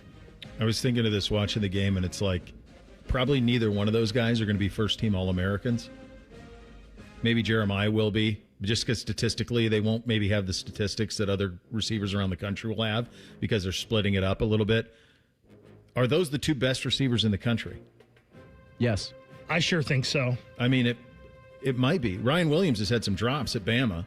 The kid at USC, who Mekhi Lemon? Who Kuiper loves. He's good, but he flat out, it dang near cost him. You give Mekhi Lemon's play to Jeremiah Smith, and he's like a gazelle in the end zone. Yeah, I think so too. I think they should be the two first-team All-American wide receivers. It's Julian. The idea that you go 36 of 42, 393, and I appreciate you guys leaving him for me. You go 36 of 42, 393, 4 touchdowns in the postgame. You're like, there's things we got to clean up. What? The 6 balls that didn't land and that weren't caught? Like, there's nothing. He's been so good, and this was his magnum opus so far. Game balls defense. Who do you got here, Reese? I'm gonna give it to Sonny Styles. Everybody's eating this season. Mm-hmm. I went Peyton Pierce this week. And I know he only had 2 tackles in the game, but Peyton Pierce is forcing them to play 3 linebackers when this is not a team that has played 3 linebackers the past few years. He is forcing them at certain times, maybe not forcing, but he's allowing them to let Arvell Reese come out of the game and get a breather, to let Sonny Styles come out of the game and get a breather. And every time when the camera zooms in at the end of the play, and when Ohio State is on defense, you see number 2, you see number 8, you see 0, and you see 26 every damn time. You do. Yeah. I'll just keep it in the room. I'll go Arvell just because that group is just spectacular. And the way Threes has it buttress, you've got those two are both going to be, Arvell's going to be a top 15 pick. Sonny's going to be end of first, top of second pick. So then you go Pierce and then Pettijohn behind that. He just has it rolling and ready to go. So great job out of that entire room. Big Ten threat level. Who in the league impressed you this weekend, Reese? UCLA. It's really Michigan because that was really, really well done against Washington, but we're in LA. UCLA is controlling their own destiny to the college football playoff. You're right, Reese. It was that team up north, unfortunately. Yeah. And I understand there's a trend going on, I think, in football when teams go west to east. Not so much east to west, but when teams are going west to east, that is affecting them. But, Bo, you and I have been in lockstep with Washington thinking they were a pretty good football team. And Michigan had no problem with them on Saturday. That's a little bit concerning. No, their defense is really good. They can run it. The quarterback's coming around. They are probably the right answer to this. One exception to your west to east rule, though, is Oregon. It's Rutgers, I get it, but that's exactly what Lanning does. Disappointing loss at home to Indiana. They could have named their score against Rutgers. They could have scored 100 if they wanted to. I want to say it was like 50-something to 7 at third quarter. Like, do whatever they want. So Oregon's not going anywhere. That's how good teams do. They don't fold the way Penn State does, the way Clemson does. Tough loss, right back at it. This is what we're all about. Good job out of them because that was a sleepy one. That's one you could have sleptwalked through, and they didn't. You have our attention now, Reese. Who's got your attention nationally? Well, it should be Penn State, right? It's Michigan. Yeah. For me, it's Mr. Heisman Pose, Diego Pavia, and the Vanderbilt Commodores. That was an impressive win. They played Alabama pretty tougher than the final score was. Yeah, they did. Now, don't get me wrong. I don't think they're any threat to win a national championship here or give Ohio State fits. But I do think they're a team now that has a shot to make the college football playoff. And who would have thought Vanderbilt and Indiana, college football playoff teams? When do they play Missouri? Is that next this week? Yeah. This week. Okay. So that's one where the winner there is in a pretty sweet spot nationally, to say the least. I'm going to give some flowers to Marcus Freeman at Notre Dame. 2 tough losses close, and USC was ready to go. USC's a good team. They are. They can spin it. Lincoln Riley had just a completely dumbfounding play call on the reverse pass that they tried to run that kind of cost them the game, or at least a chance to win it.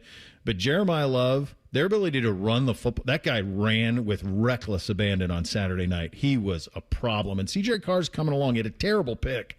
But I think Notre Dame, if they get in, I don't think anyone's going to want to play them. Who's the other running back that had the nice kick 24. return in that game? I can't remember. 24. I'm blanking on the name. Yeah, I am too. He's pretty darn good as well. He is, and that place was jacked up and ready to go. The other running back is Jadarian Price. Yes. Yeah. They have two stud backs. Their defense is pretty solid. Carr's coming along.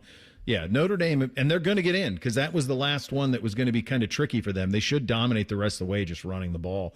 Can this team win it all? Grade A pluses across the board. It's the best team in the country with the highest ceiling. But who else is good in college football? We'll get to that coming up next. Bishop and Friends right here on The Fan. All the 10 TV people come over to our side of the building to take a deuce. That should tell you something about how we operate. The Fan. College is great. You know what else is great? Pizza, which you can buy with your Huntington Bank debit card with the Ohio State University logo. Huntington Bank is proud to be the official consumer bank of The Ohio State University. Let's get more from money. Switch to Huntington Bank. Welcome. Matty Ice here. How far are you willing to drive for a great deal on a new vehicle? Well, I made the short drive north to McDaniel GM Superstore in Marion and got my new car. And right now, you can get a 2025 Chevy Silverado 1500 with up to $12,000 off MSRP for qualified buyers. They believe in a no-hassle sales experience so you can get the truck you want at a price you'll love without the stress. They're just off Route 23 on 95 in Marion, or you can visit McDanielGMSuperstore.com. Chevrolet. Together, let's drive. At Giant Eagle, we're working hard to bring more ways to save to every aisle. Because every dollar and every moment counts. At Giant Eagle, we're going for better so you can bring home the best. Because it matters. 5 words no one wants to hear? You need a new roof. What do you do? Who do you call? How are you going to pay for it? Hey, it's Timmy Hall, and these are all questions that run through people's minds when they hear those 5 words. But if you pick up the phone and call Victor's Home Solutions, your new roof will be the easiest, most hassle-free home improvement project you'll ever do. Victor's has thousands of 5-star ratings for both customer service and high-quality installation. Plus, they offer a 50-year leak-free guarantee on every roof they install. And since no one wants to pay these high interest rates for a limited time, Victor's is offering 5-year, no-interest financing with minimum monthly payments for qualified buyers. So if you need a new roof, don't stress. Victor's Home Solutions has your back. It starts with a free 21-point roof inspection. It assesses the exact condition of your roof and what needs to be done next. Set up your inspection today. 866-VICTORS. That's 866-VICTORS or online at victors.com. Is your business craving efficiency? Is it hungry for productivity? Then there's a tech solution you should implement now if you want to crush your KPIs and you also want BLTs or burrito bowls or like bagels. It's called EasyCater, one platform for ordering food from a huge variety of restaurants for all your workplace needs. From falafel for the finance team to lasagna for the luncheon mart. Plus tools to help you save time and stay on budget. Ready to nail your deliverables? Order now at easycater.com. Oh, could this vintage store be any cuter? Right? And the best part? They accept Discover. Accept Discover? In a little place like this? I don't think so, Jennifer. Oh, yeah, huh? Discover's accepted where I like to shop. Come on, baby, get with the times. Right, so we shouldn't get the parachute pants? These are making a comeback. I think. Discover is accepted at 99% of places that take credit cards nationwide. Based on the February 2025 Nielsen report. Morning Juice, real football talk. Just two guys who aren't afraid to say what needs to be said. And that's how she wrote. Sponsored by Riverside Bank of Dublin. Now streaming mornings on YouTube and 10TV Plus. Attack and dominate. Flexible, secure, fun. Oh, and great pay, too. Are you not sure what you want to do for a career? Or are you thinking of changing careers? Being a dental hygienist or dental assistant may be the perfect fit for you and provides all of these perks, plus more. Talk with a dentist in your community or visit ODA.org to learn more. Become a valuable member of the dental team and start helping people love their smile. This message is brought to you by the members of the Ohio Dental Association. Help DEA keep our community safe and healthy by participating in National Prescription Drug Take-Back Day, Saturday, October 25th. Take action right in your own home by cleaning out your medicine cabinet of unneeded medications. Keep them safe, clean them out, take them back. Find a collection site near you at DEATakeback.com. Do your part to lower overdose deaths and prevent prescription drug misuse before it starts. That's DEATakeback.com. Fan weather. From the Logan AC and Heat Services Weather Center. A beautiful, crisp fall day across central Ohio with afternoon highs only getting into the low 60s and winds could be a little bit breezy at times. But we stay dry all the way into tonight with mostly clear skies overnight and our lows in the mid to upper 40s. For Tuesday, chances of rain on and off throughout the day. Otherwise, a mix of sun and clouds and warmer with highs in the mid to upper 60s. For The Fan, I'm meteorologist Meredith Garfalo with the 10 Weather Impact Forecast. The only thing better than watching football is talking about it. So we invented Reaction Monday. Sponsored by the Roofing Guys. The Fan. Connect with the show on X at 971BFS. Jump in our YouTube chat or just send a raven. You're listening to Bishop and Friends. And it's the final Capital Florida Columbus High School football game of the week of the season. It hands to the Fan 2 this Friday as Olentangy hosts Olentangy Berlin. Coverage starts at 6:30. The kicks at 7 after the Jackets game on the Fan. It's Byers Subaru Dublin overtime with Bake and Lee. Friday nights are for high school football on the Fan. So there you go. Week 10, kids. Week 10 is here. Hard to believe it. I was looking at the AP poll for this week. True or false, USC beat Michigan handily last week? Yes. That would be true. Okay. True or false, USC lost a competitive game at Notre Dame Saturday? True. True or false, USC and Michigan have the exact same records? True. One's ranked, one's not. Which one's ranked? Well, we already know the answer to this. Awful team. What are we doing? Ooh. By the way, I think they both should be ranked. Probably. I don't think Texas should be ranked. I don't think LSU should be ranked. Yet they both are. Somehow LSU, who loses to Vanderbilt, like is Brian Kelly, is there any heat on him in that job? Like this has not gone well. It doesn't. This was his year. It doesn't feel like it, and I do think that's because there's enough heat on other coaches around the country that like other coaches have seats that are scalding hot, maybe on fire, and Brian Kelly's probably will heat up by the end of the season. I don't know. There should be. It should be. 10 SEC teams ranked. Yeah. Everybody in the SEC that has a winning record, except for Mississippi State, is ranked. Think about that. 10 teams. 10 of their 16 teams are ranked. Why? Did you watch Texas Saturday? Obviously not. Has anyone watched LSU? Guys, conversely, there are 5 Big Ten teams ranked. 5 of them. I still think Washington should be ranked, despite losing to Michigan the way that they did. They've had a very difficult schedule. Their losses are to Ohio State and at Michigan. That's it. That's the list on that. Why is Minnesota not ranked? They beat Nebraska, who was ranked. How are they not ranked? How is USC not ranked at 5-2? I don't have an answer for you. I don't understand why Arizona State's ranked. Because they beat Texas Tech, so they ranked them? No, they didn't. They did beat Texas Tech. Yeah, Arizona State won. Yeah. Okay. So they beat them this week. They beat them, yeah. With Texas Tech without their quarterback. Baron Morton, yeah. But I just don't. 5 Big Ten teams ranked, 10 SEC teams ranked. Why do we continue as the Associated Press to reward these teams with losses? Why are you rewarding the Longhorn on the side of the helmet? This is not Vince Young. They're really good defensively. They really are. Texas is legit, but they are broken offensively right now. Absolutely broken. What has LSU done that would lead you to believe that LSU is special in any possible way?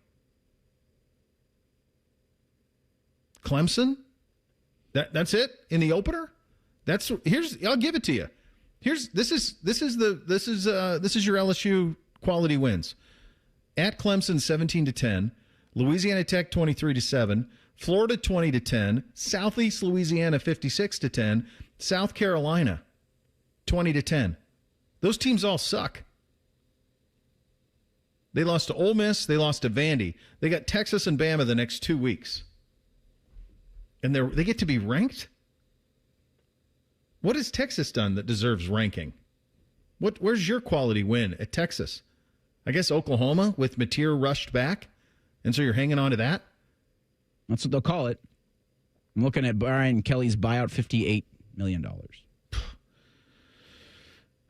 You know, I was thinking this watching Luke at Wisconsin and thinking to myself, if he would have it's crazy, but I really believe he would have been successful at LSU had he been hired there. I really believe that he would succeed right now at Penn State. If he were to he's never going to get that job, though, because of how bad it's gone at Wisconsin. But I think Penn State, he would have thrived there. He would have done what he did at Cincinnati, multiplied had he gone there. So about a half an hour ago, Chris McIntosh, the AD at Wisconsin, released a statement just with support and asking for fans to be supportive of Luke Fickell, touting some of their financial investments into the program, asking for patience. Do you think that it's just bad luck for him there? That he's just all the quarterback injuries? So I said this on Friday where I think it has been a lot of bad luck, but he has made some of that luck be bad. Like, I do think there's a lot to be said about luck in college football, but you have so much control over how it happens and how it comes to you. And Luke coming in year one and trying to go to the air raid rather than try to be Wisconsin. Like, if he's just Wisconsin football, thick boys up front running the football, and the quarterback issues happen, I don't think it spins out of control like this, because you try a new offense and you lose your quarterback trying a new offense, nothing works. And then that kind of thing stacks. Mm-hmm. Yeah, I think Luke kind of made his bed here with doing that, because we kind of talked about this. Unless you're Deion Sanders and bringing your son and otherworldly talent in Travis Hunter and guys that already knew your system, or a Cignetti who brought in guys that knew his system, right? This whole flipping of the roster thing doesn't really work. And we see how Colorado is now without those two guys. And for Cignetti, it's still working, and they seem to be investing in him. But Luke flipped it. Then he had to flip it again, and that's just not a way for success. Yeah. It's not. And I don't know where he lands. I heard Austin talk about maybe him landing at Toledo or something like that. I think he'd be better off like going with Braves for a couple of years and doing that. He could come back here, for a year or two and then get right back into it. He just needs kind of that. Used to do like the Saban car wash. You lose a job, then you go work for Saban for a couple of years. Kiffin did that. A lot of guys have done that. Go work for Saban for a couple of years, and then you can kind of find your footing again. So he probably just needs one of those things. I do agree with my buddy, the great Chester Coyote great James Booth, who said that Brian Kelly's among the more overrated coaches. I couldn't agree more. I think he's basically James Franklin with a personality.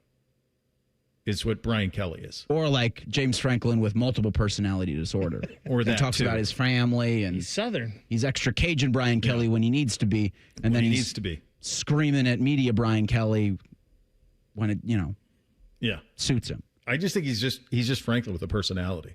That's about it. And that might be a bit of a shot at Franklin, to be honest. Dalton Wasserman, the PFF College Football Show, going to join us in 2 minutes. How good has Julian Sayin been? We'll get his take on that coming up next. Bishop and Friends right here on The Fan. Another summer is ended, and you may have noticed that your energy is lower, your workouts aren't as productive, perhaps you aren't sleeping as well and feel foggy all the time, maybe even your sex drive is off. This is Jeff for Tri-State Men's Health, and if you're experiencing some or all of these symptoms, it's likely you have low testosterone. And if that's what's going on with you, don't wait. You need to call us at Tri-State Men's Health and get treated for your low T.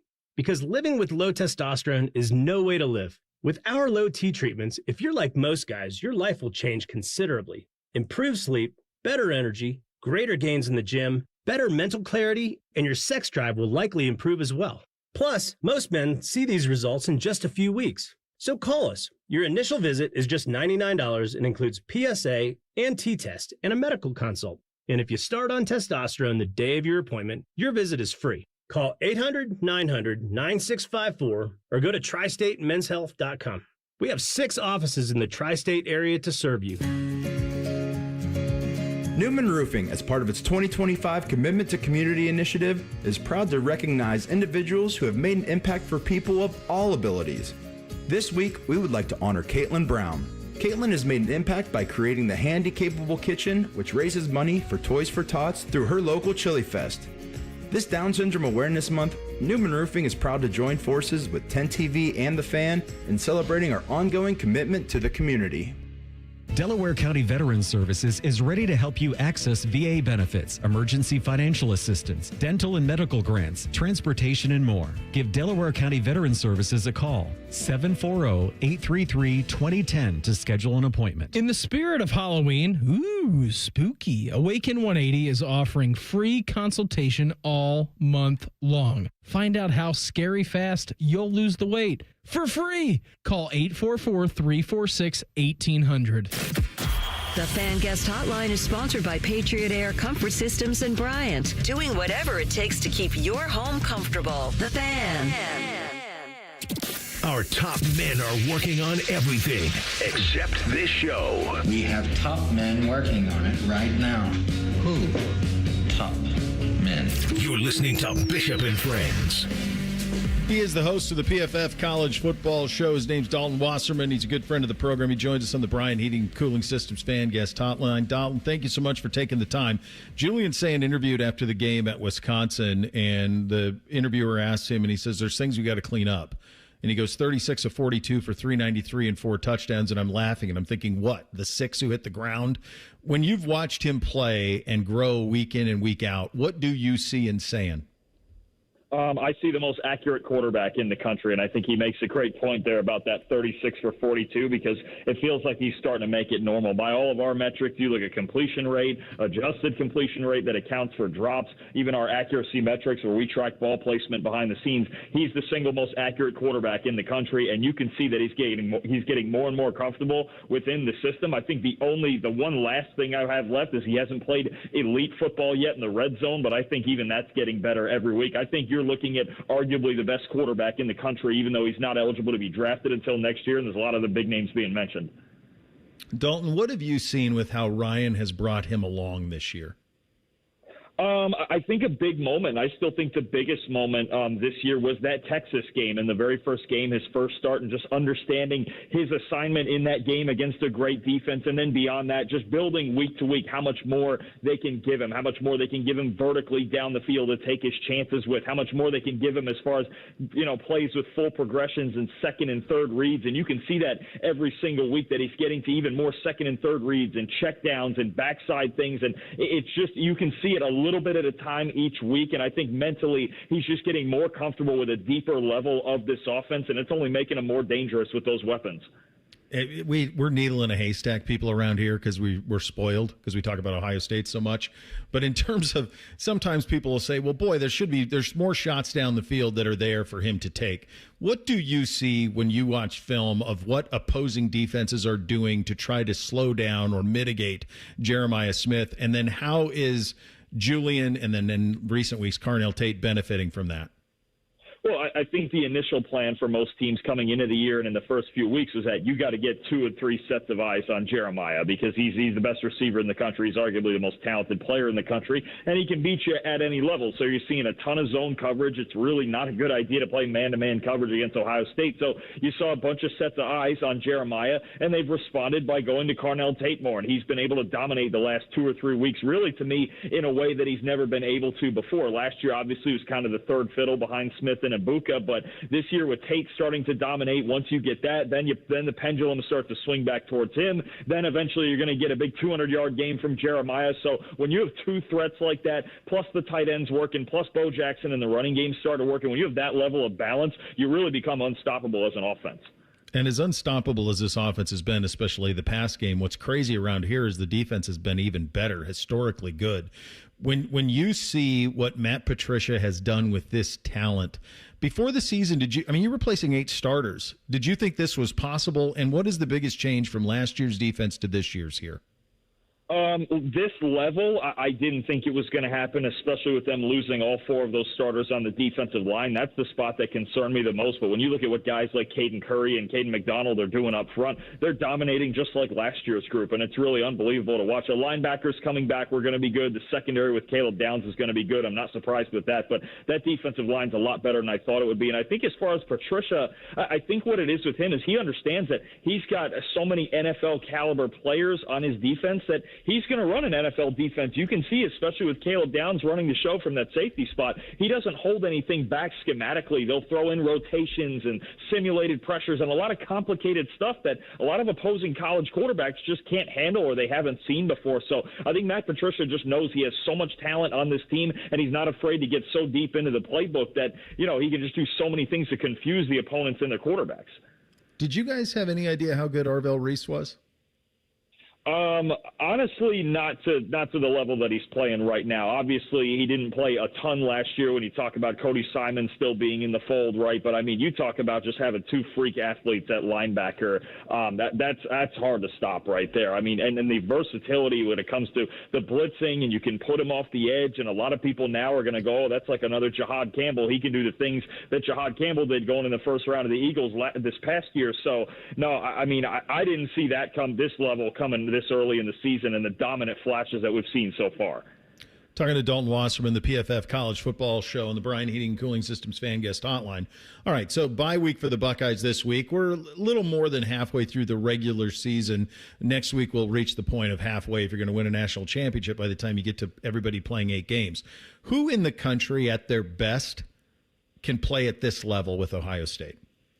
Oh boy, there's very few teams. I think we may see that with Indiana in the Big Ten title game, considering what they did to Oregon on the road. And their defense, I think, could at least give them a chance. And I didn't think their defense played that bad last year when they played Ohio State last year. Indiana's got a shot. I think Alabama, if they keep rolling on offense with Ty Simpson the way that they're rolling, I think that's one of the units in the country that's really putting it together. And I think an underrated one, because they have a very explosive and balanced offense, is Notre Dame. If they can just finish out this 10, if they can make that run to 10-2 and just get there after those first 2 losses of the season, their offense is one of the best in the country, and they're absolutely loaded at just about every spot. Those 2 running backs, man, Love ran was such aggressive and angry on Saturday. I was like, okay, if they get there, they're going to be a handful for somebody, certainly. One of the things that we discussed here on the show is how wrong we all were at the beginning of the season. Penn State, Clemson, and obviously Texas was number 1 in the country, and they got a bunch of problems offensively. I know you've noticed that. How did we get all of those so wrong, and which one are you most surprised at how the season has gone negatively? I think I'm actually probably the most surprised at Clemson. Texas, there was a case because of their schedule and because they were so young on offense that this was a possibility. And I think Penn State, the worry to me was offensively, could they throw the football? And it just turns out they can't without Tyler Warren in the mix. But Clemson, to me, is the most surprising. The offensive line, despite a lot of experience, just has not progressed the way they wanted it to. They've really struggled to run the football. And their defense, while it's still a good unit, I was really expecting it to be a top 5 unit in the country this year, and that just hasn't happened. It looks kind of the same as last year, where it's probably something closer to top 20 or 25, but it just hasn't taken that jump as a unit. And especially with the ACC not being quite as loaded as the SEC or the Big Ten, although we got a pretty wild race down there right now for first place, I think Clemson's the most surprising disappointment to me. What have you made from Arch Manning this season? Where do you see the issues there? He was terrible against Kentucky. Terrible. And it's been a rough month and a half. He was. It's been rough. It's been very up and down. And look, I think it's strange to say because there was so much hype coming into the year on him, but he looks like a guy in his first year as a starter in the SEC. And that entire offense has a lot of first-year starters, right? They lost 4 offensive line starters up front. That unit does not look very good right now. The receivers are extremely young. You lost a couple guys to the NFL, right? So I think it's just as an entire offense. It's not like Julian saying where you have a veteran group and then a new new quarterback who's been in the system. With Texas, it really is a very young group all the way around that is starting, and it looks like a group with not a lot of experience, and they really need to get their feet wet still in SEC play. Yeah, it certainly does. Let's take it to the next level then. As you've watched halfway through, we were told this was going to be a massive quarterback draft in the NFL. It was Nussmeier and Klubnik and Sellers and all of these guys that were going to be in the mix at the top. Some of these guys aren't even playing right now. Klubnik's out with injury. Aller's done for the year. He was another guy people were positive on. Who do you like the most in this quarterback class? I think I would still lean in on Dante Moore from Oregon. I know he had a rough game against Indiana, but Indiana really had the pass rush going. He was under a ton of pressure in that game, and I thought his offensive line kind of let him down that day. Dante Moore would probably be still the number one guy for me. I love the way Ty Simpson is playing. I know there's going to be questions maybe about his tools. He doesn't have A-plus arm or A-plus athleticism, but to me right now he looks like an NFL quarterback, and he really knows how to attack the middle of the field. And then, look, a lot of people are going to talk about Fernando Mendoza, right? He's played clean football so far for that Indiana team. Clearly, and Curtis Rourke was outstanding last year, but they look even better with Fernando Mendoza at the helm there. I think those are the three guys right now that have taken over. Nussmeier's still hanging around. He's taken a lot of hits down there at LSU, and he's going to be talked about, but he doesn't have elite tools either. So it's going to be, I think an interesting ride the rest of the way with these quarterbacks. Right now, the first guy I'd probably lean towards, though, is Dante Moore. I'll get you out of here on this one, buddy. Two best jobs I think that are open are Florida and Penn State. I'm sure you would agree with those. Of those two, which one do you think's better? Ooh, wow, that's a hard one. I'm going to say right now Penn State. I think their recent success and the obvious blueprint of, look, they're always going to be good on defense. You can always get defensive talent to Penn State. And, look, they just made a Final Four last year. I know James Franklin had the reputation of losing big games, and he did. He lost a lot of big games, but they just made the Final Four last year, and they always have a good talent base there. And Florida, look, it's just such a brutal road in the SEC with the schedule they get every year, and we really haven't seen them play primetime football for about probably 5 years or so, right? I think you're rebuilding a little bit, and this was supposed to be the era where DJ Lagway, this was his time. They were going to bring Florida back to prominence, and it just hasn't happened. I would say right now it's probably Penn State. Dalton, great stuff, man. Thank you so much for your time. Greatly appreciate it. Absolutely. Appreciate you as always. There he goes, Dalton Wasserman, the PFF College Football Show on the Bryan Heating and Cooling Systems Fan Guest Hotline. We got 2 Monday night football games to pick and 3 things coming up next. Bishop and Friends right here on the Fan. Nothing makes a gathering great like Eggland's Best Eggs. They're just so delicious with better nutrition, too. For us, it's eggs any style, as long as they're the best. Eggland's Best. The Daily Ryan Day Show is brought to you locally by your Central Ohio Toyota dealers and by Hyde Park Prime Steakhouse on the Fan, Ohio's sports destination. This is the Ryan Day Show, brought to you statewide by Safelite Auto Glass. Coach, this ends the stretch of 3 road games in a 4-game stretch. What did you learn about this team? I think we're resilient. I think we've shown that we can be consistent. And we've handled the environment well. We've had composure, and I think that's all been positive. We've kind of won different ways, but we've been able to recover quick. We've kept the process. So we'll get to work during this bye week, figure out what we got to improve on, and go from there. You've talked about using tempo as a weapon. How crucial was it to start fast against Wisconsin? Yeah, I thought so. We wanted to set the tone early in the game. We didn't want to turn it into just a 5 or 6 possession game. So we wanted to turn the tempo up a little bit in this game, and it was good to see us jump out to an early lead. We'll have a final comment after this. Hi, this is Paul Keels. This Buckeye season, don't let a broken windshield ruin your game plan. Safelite Auto Glass makes it easy to get your windshield fixed with their mobile glass shops all over Central Ohio. They can come to you anywhere, giving Buckeye fans more time for game time. OH? Man, I love that. Schedule at safelite.com. Safelite Auto Glass is a proud sponsor of Ohio State Athletics. Safelite Repair, Safelite Replace. Buckeye fans, choose chill. Coors Light is cold lagered, cold filtered, and cold packaged for a smoother finish. It's got that crisp, refreshing taste that makes those moments when you choose to rise above the noise and choose chill even better. Coors Light is a proud sponsor of Ohio State Athletics, so crack one open and take a sip. Coors Light, choose chill. Celebrate responsibly. 2025 Coors Brewing Company, Golden, Colorado, beer. Now, the officials have been talking for quite some time. Alrighty, let's see what they have to say. Upon further review, there is no penalty on the play. However, we have conferred and discovered that Bob, the line judge, has saved a boatload for his kids' college using Ohio's 529 plan. It is tax-free, accepted nationwide. Bob recommends we all go to collegeadvantage.com. First down. Well, that's not entirely unexpected.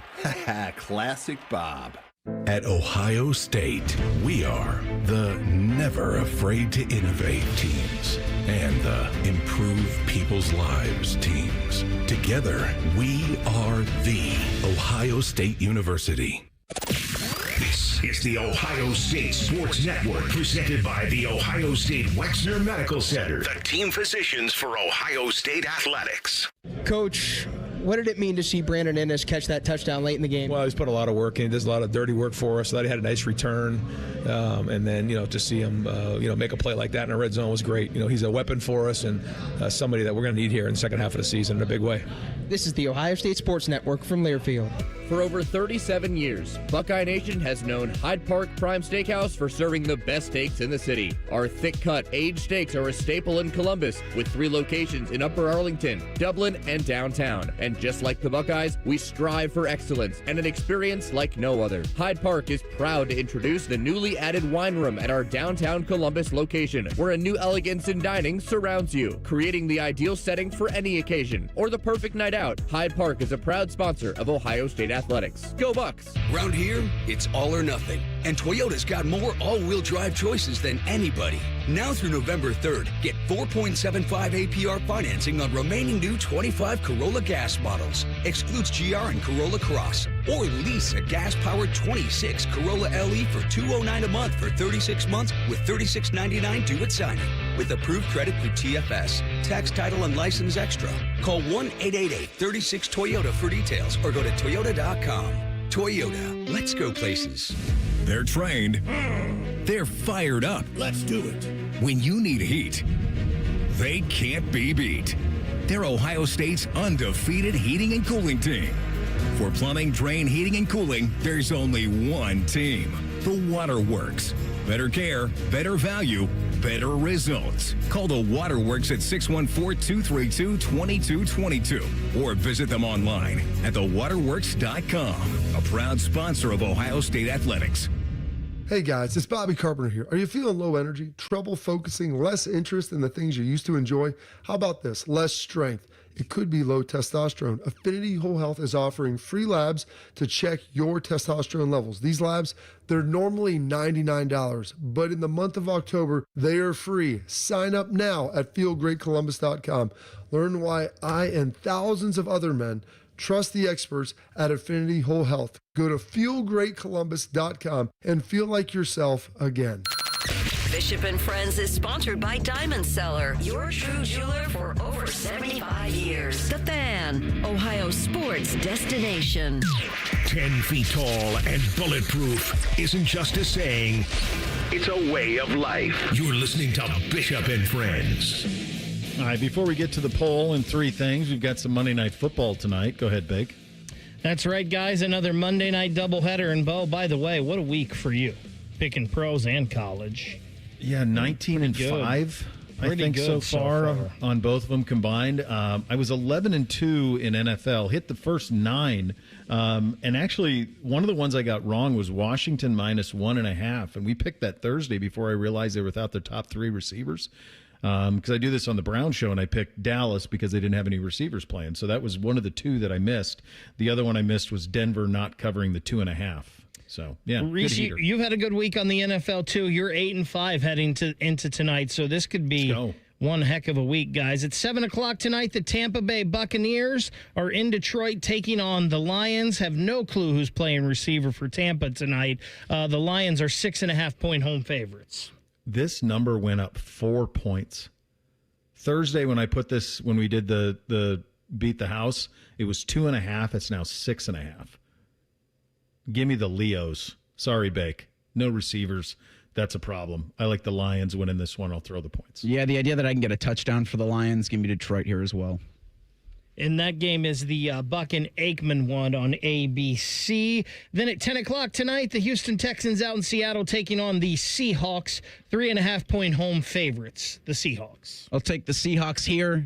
You can hear both games on the Fan following Buckeye Roundtable. Join in progress. Buccaneers Lions at 8 o'clock. Yeah, I'm with you. I think it's that way too. I think I got Seattle winning that one as well. And we'll see if we're taking both home teams and we're throwing the points across the board. What do we have in the poll today, Reese? Now, the Daily Fan poll asks a question we have as well through earlier in the program: which job opening is better, Penn State or Florida? The Fan poll, or whoever puts it up, might need an understanding about polls, because the question is, which job opening is better? Your options are Penn State, Florida, neither. Can't be an option. 27% say neither is the better opening. 37% say Penn State's the better opening. 35% say Florida. I think Penn State's slightly better right now just because of the financial might that they have. Florida's paying 3 coaches, guys. They're paying Mullen still. They're playing Napier now, and there's one other guy that they're playing. I can't remember who it was, but they're currently paying 3 coaches not to coach. All right, time for 3 things on a Monday. 1, 2, 1, 2, 3 things.